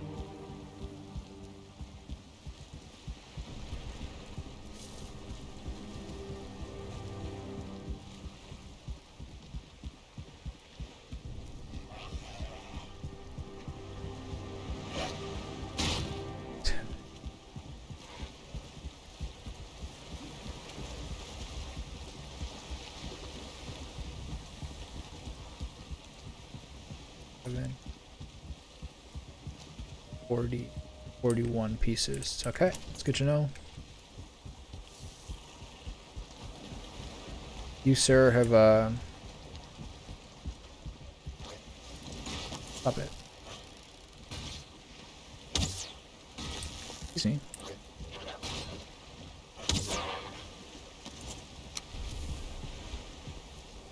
So what was that number I just counted? 41? Do a second count for her. So why are some of these green? That's the wall. Oh, these two are green because of the stupid brick below. Okay. I'll have to fix that 1 point. 1, 2, 3, 4, 6, 7, 10, 16, 17, 22, 6,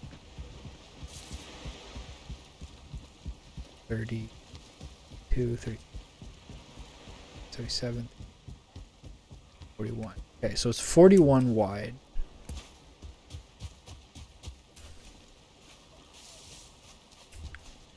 What are you doing? My pigs?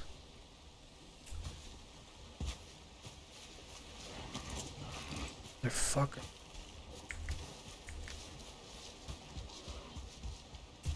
I gotta go to sleep at night.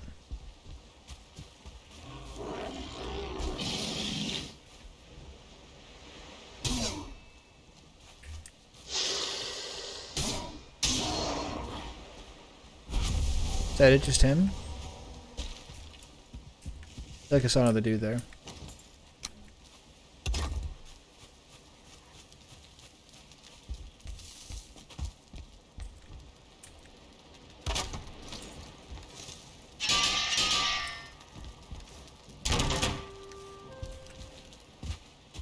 Boat took a little wear there. Okay, if it's 41, so there's 3 equal parts of 13.6. So I guess that's ultimately how I need to figure it out.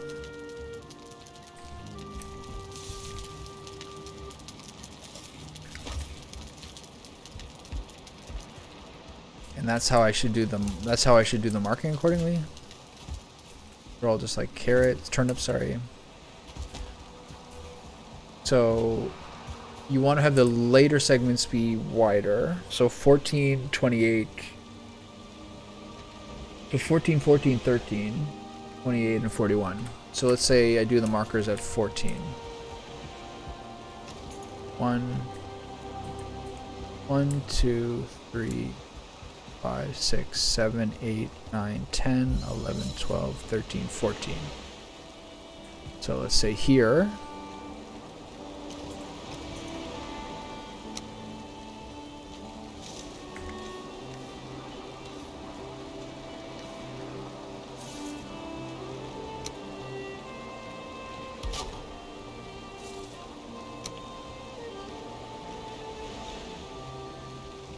So the problem is it needs to be in the, it needs to be in,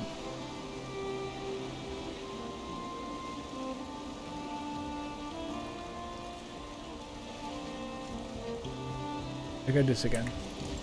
I gotta figure out how this is gonna work, because do I just extend that to the other part? It's gonna look a little different. 1, 2, 3, 4, 5, 6, 7, 8, 9, 10, 11, 12, 13, 14. At the end of this one. So that's here.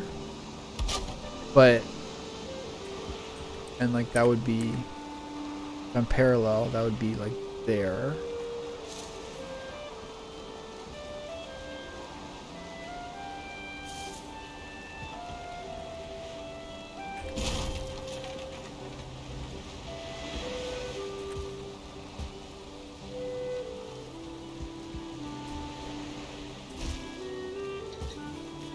So let's say that's the case, and the exact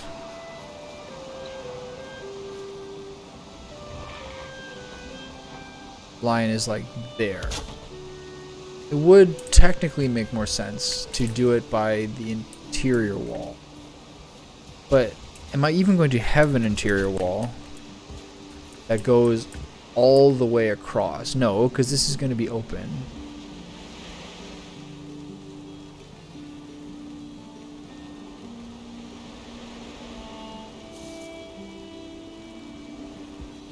So let's say that's the case, and then from the far side, oh, look at this. It looks like everything's high enough that we're not getting seepage. Seepage, Eli.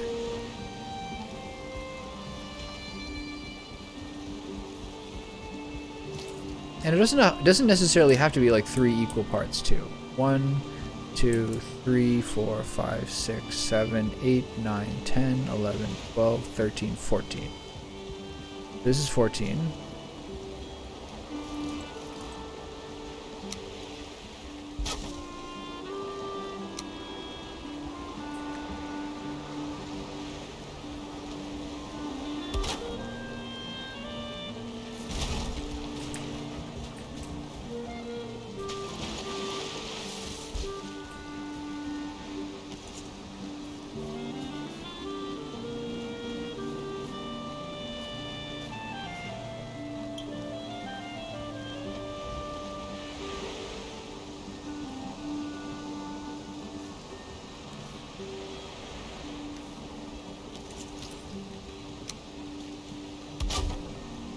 This is too imprecise.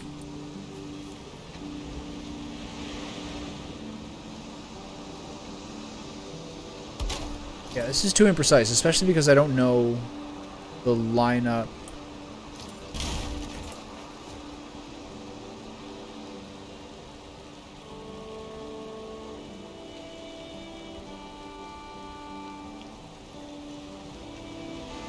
I don't know the lineup of where this wall is going to be. So this vertical part is imprecise because this is not equally made.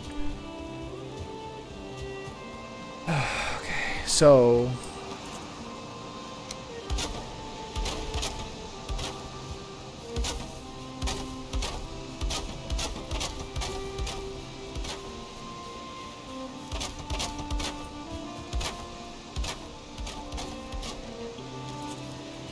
So, I have to think about this.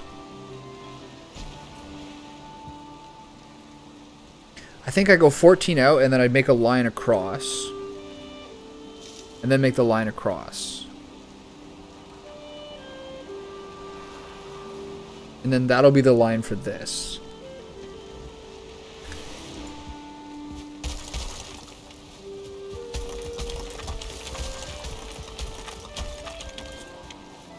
You have to go by the line. You have to go by the lines you've already made. And so then if this is here and then this goes across, will that then be the berth for the ship, right?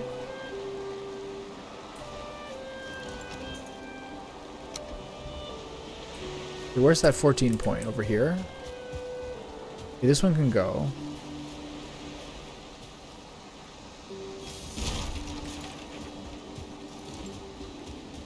These ones can go.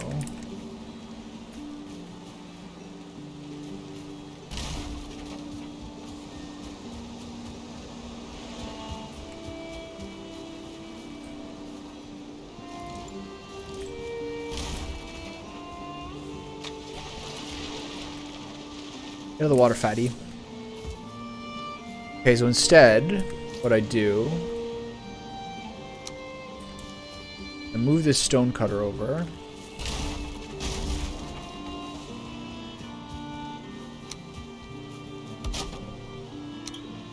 God, this is such a ridiculous process.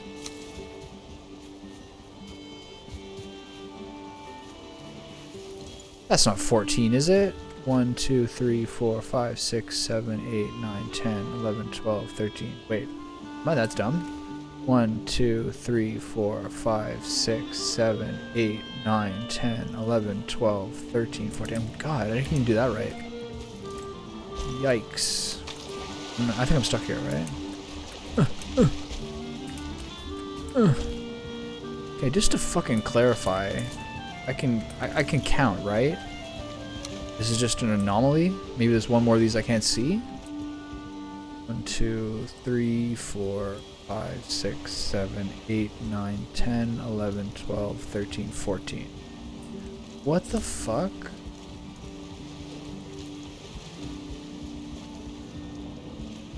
There's one more at the end I couldn't see. 1, 2, 3, 4, 5. 6, 7, 8, 9, 10, 11, 12, 13, 14. So it's fine. And so I make...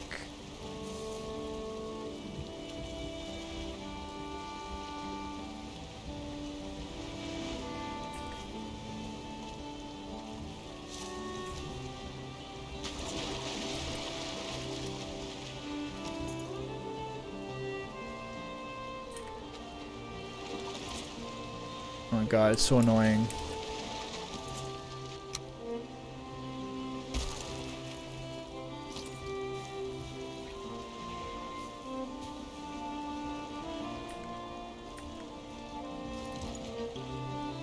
Can I stand on the boulder? Nice. Should do it. No, stay on the boulder.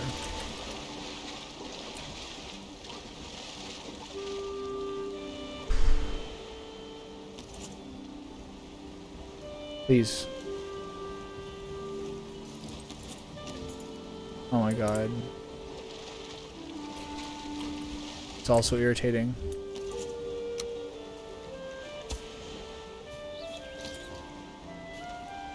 Please.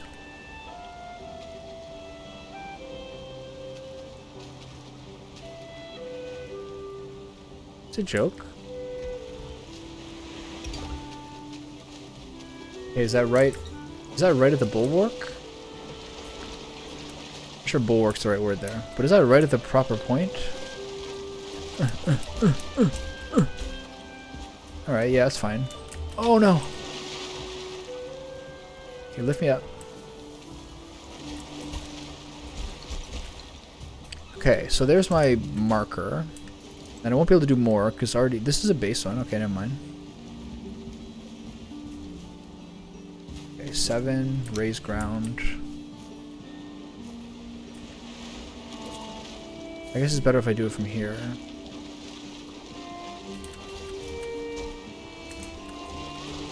Get up, please.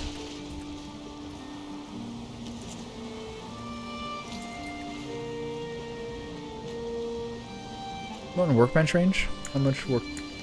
Okay, make another one. Jeez, so many fucking steps.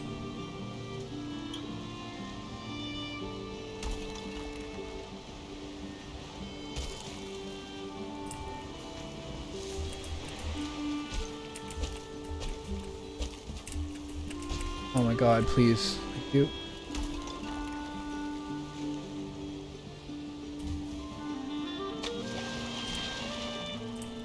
I'm like tense doing this.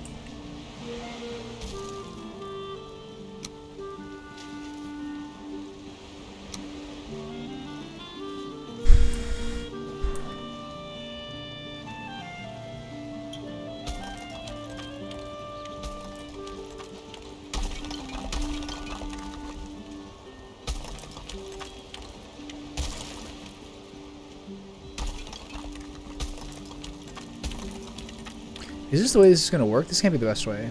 I guess I'll cut it out after the thing's built or something. It only has to come across in one place. Okay.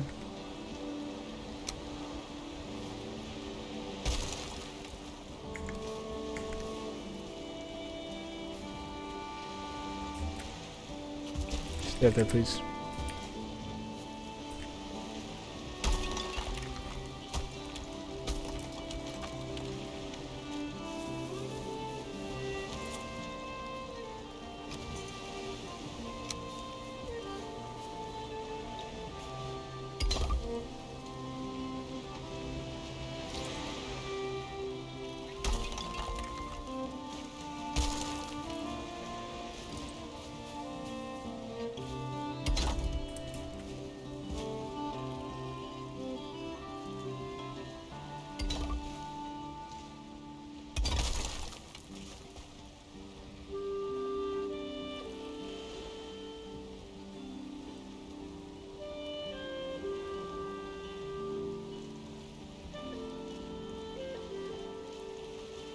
I guess this is low.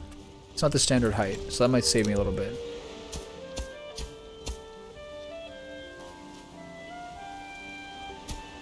So I guess the standard height is going to be what this comes across as.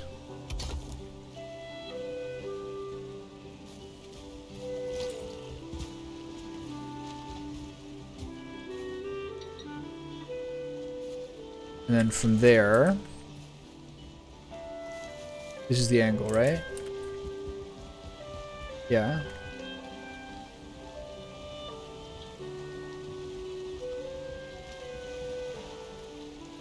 That's the problem, is that this angle is wrong. The angle has to be the same way as this one, which is this, correct? Oh my god, there's so many steps here that I'm like just so dumb at. I made it all the way across, but it's supposed to be this angle. Okay. So delete these.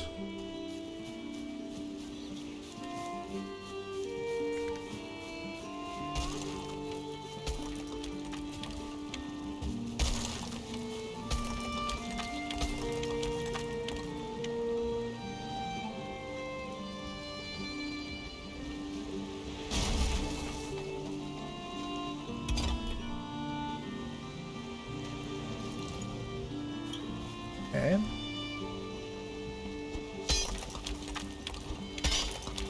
Getting a crash course on how to do this shit, man.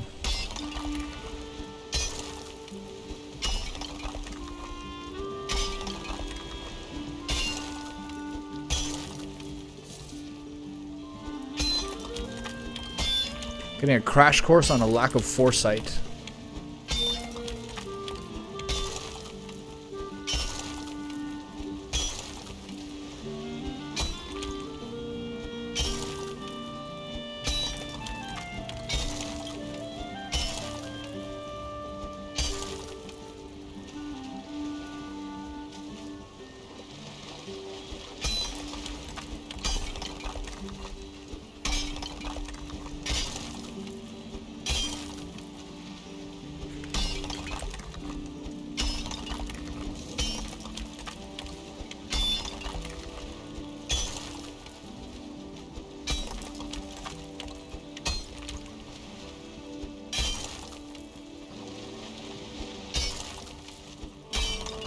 It'll never be as low as it was.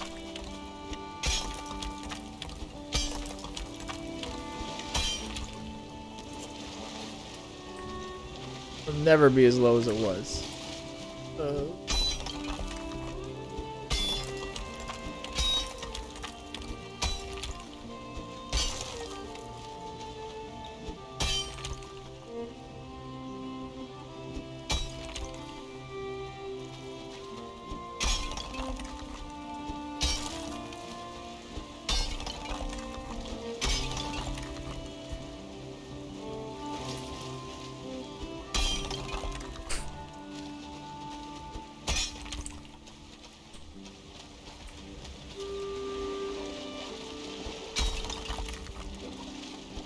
I got flashed on a FaceTime call today, and I find it very funny how, like, begrudging it was, or, like, how reluctant.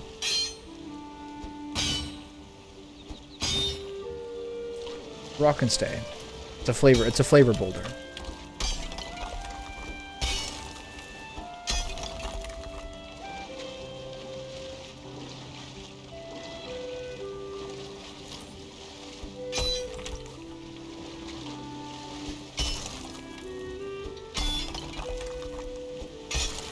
Okay, as much as I can get this back down, I will.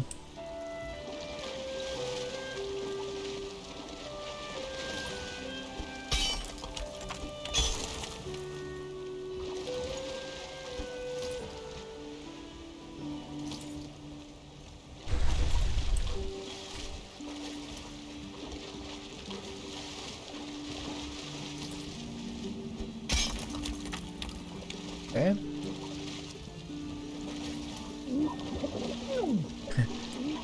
What a way to go.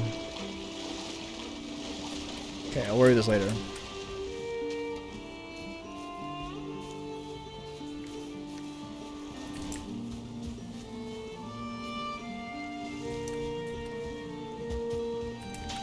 I need some more food for the second shift. Stuck in the fucking water like usual. Time to cram my face with jams and honeys. Maybe not jams and honeys. It's already getting kind of late into the day.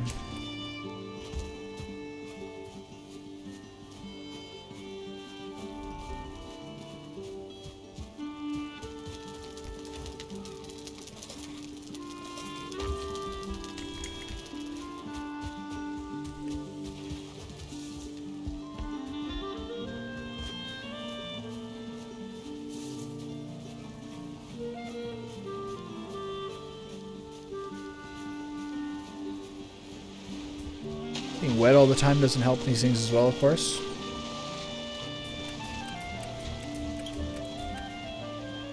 Neither do these angles.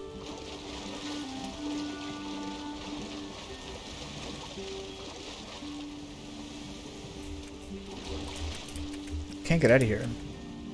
Go all the way around like a chump. Oh.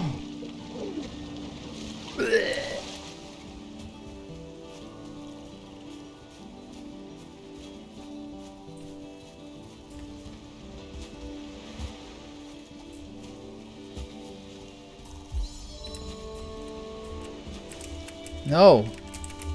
Oh, this is so annoying, man. Oh.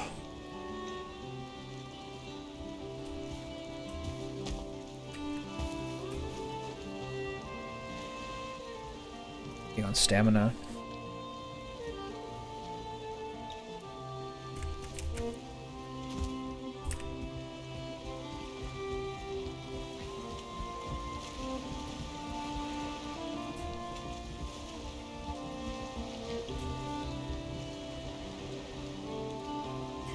Hate it.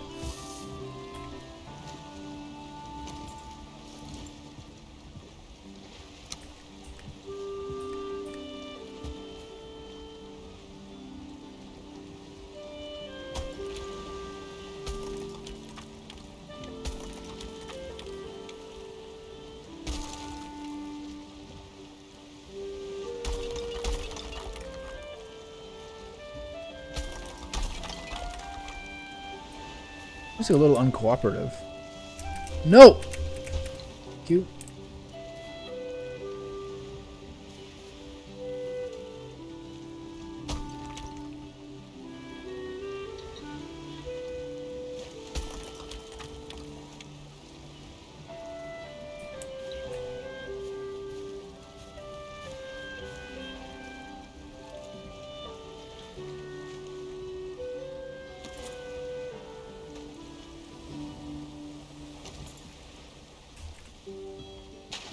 Okay, can I reach this from the other side yet?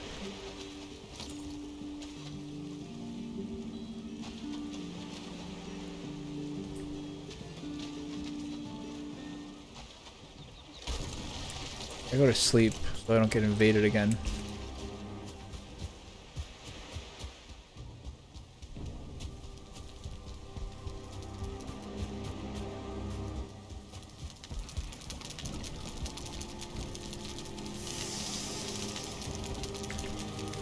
Guess I'm cooking one piece of pork for myself.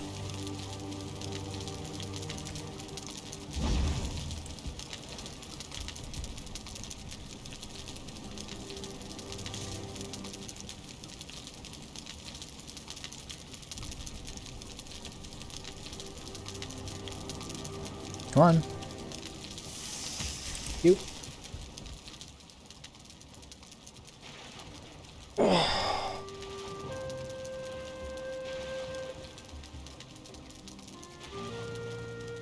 Big back day tomorrow. Pull day. Focus on back thickness. Love it.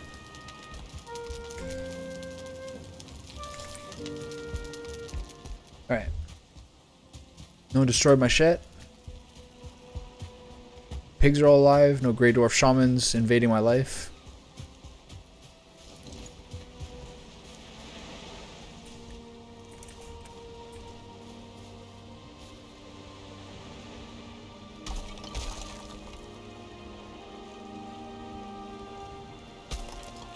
What if it's better and more stable? Let's see. What is better, more stable to do? Or like at least more symmetrical?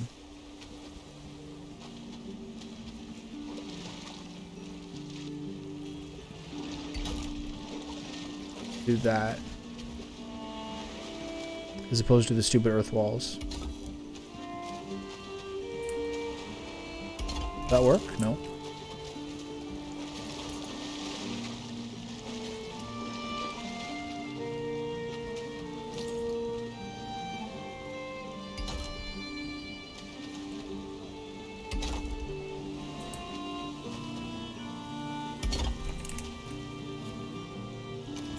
I'd rather do that than the imprecision of the raised earth.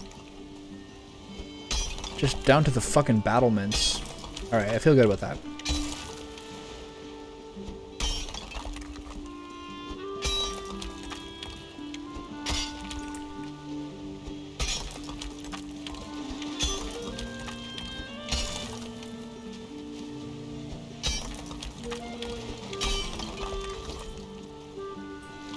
How do I get out of here?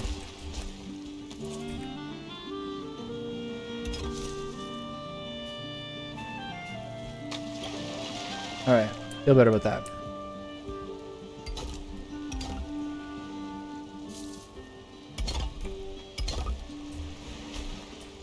chunk. Yeah, well, it will take stone. It will indeed take stone.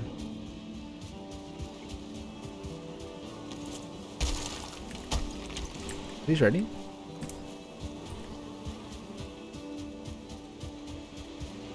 I mean, it's time to give the honey back to the bees.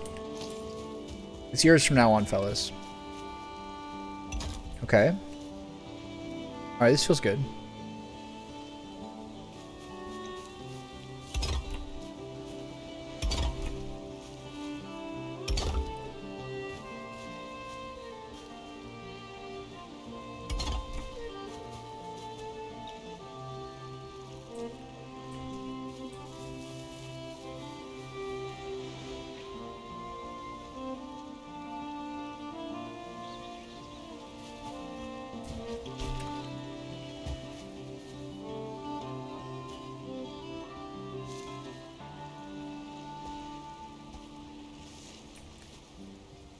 Okay, time to move these bad boys over. They're a bit far. I agree with that.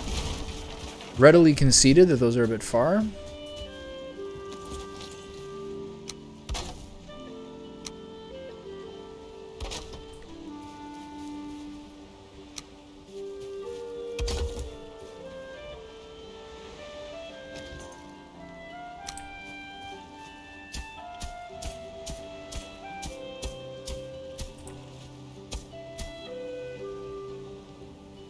I won't go too much further for now.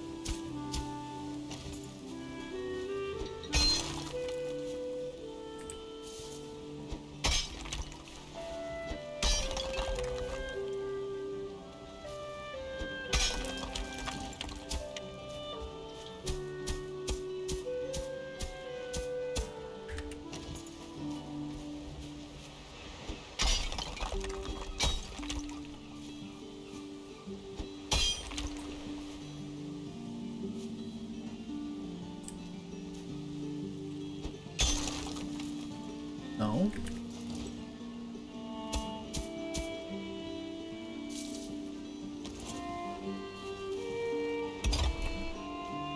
Okay, it's fine.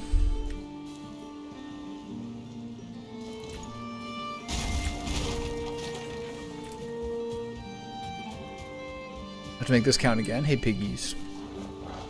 You guys haven't eaten in a while, eh? Well, when the turnips are up, it's feeding time for you guys. You're welcome. If I don't run into the fucking canal and drown. Okay.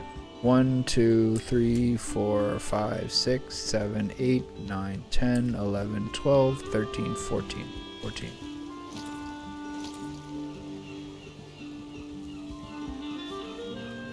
There we go. Come back here. Wait, now the marker's gone. I have to recount it.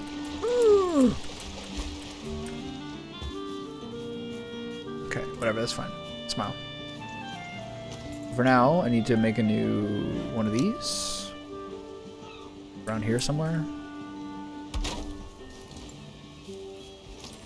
This bad boy down. We're gonna get a little bit over. Do the recount.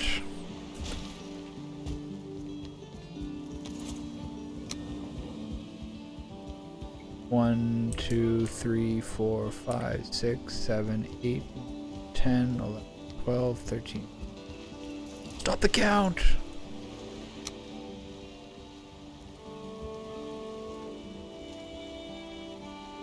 You just snap in there, bud. That's not right.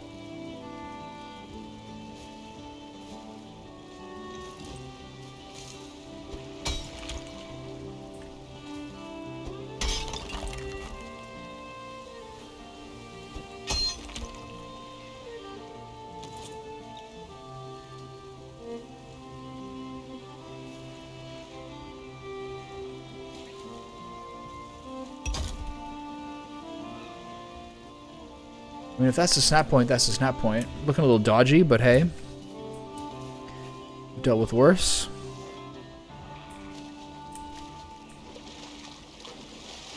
Get out of there. Ugh.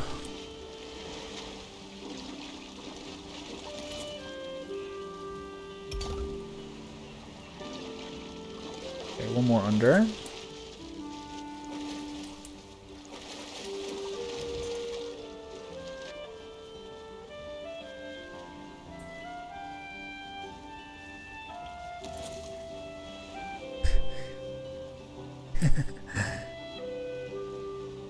Alright. You annoying about it? Is that what's gonna happen? It'll fall off, right? Yeah.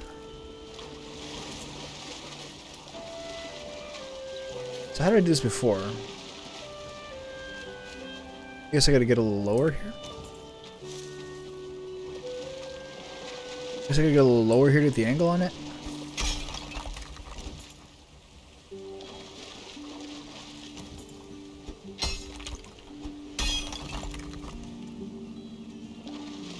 And then wait for low tide.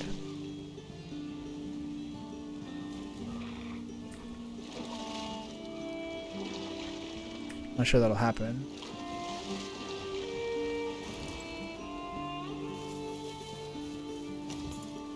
Oh, this is so like...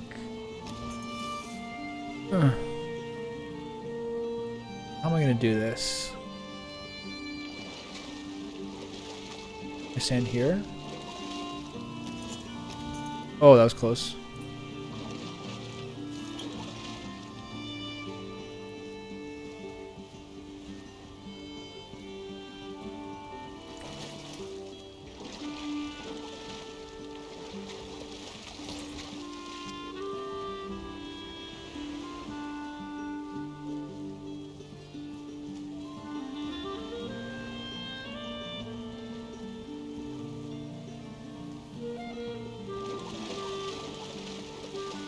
How do I do this?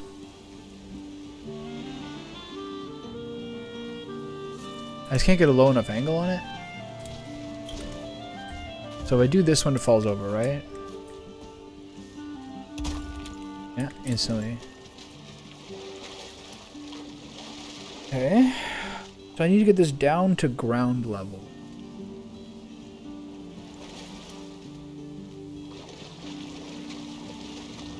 How do I do this?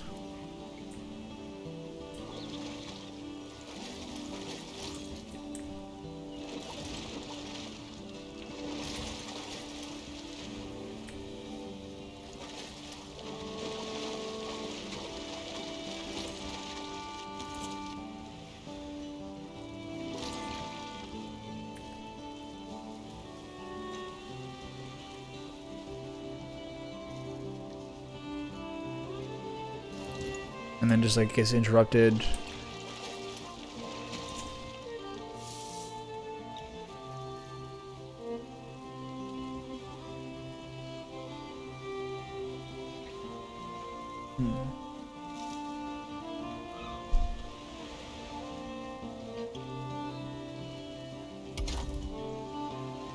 Oh, that should work. Right? Nice. Okay.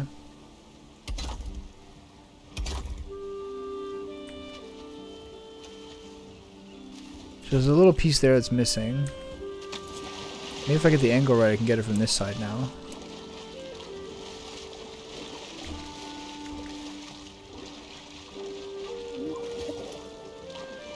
This is how I die.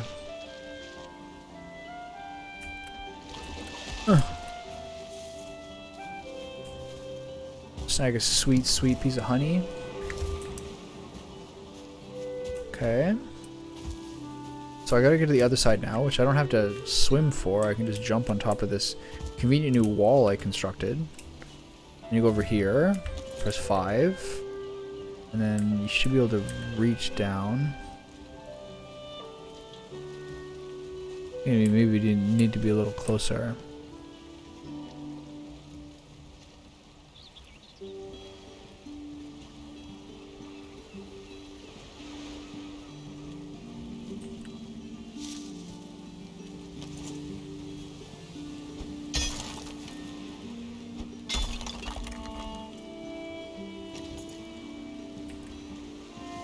Oh, I had it.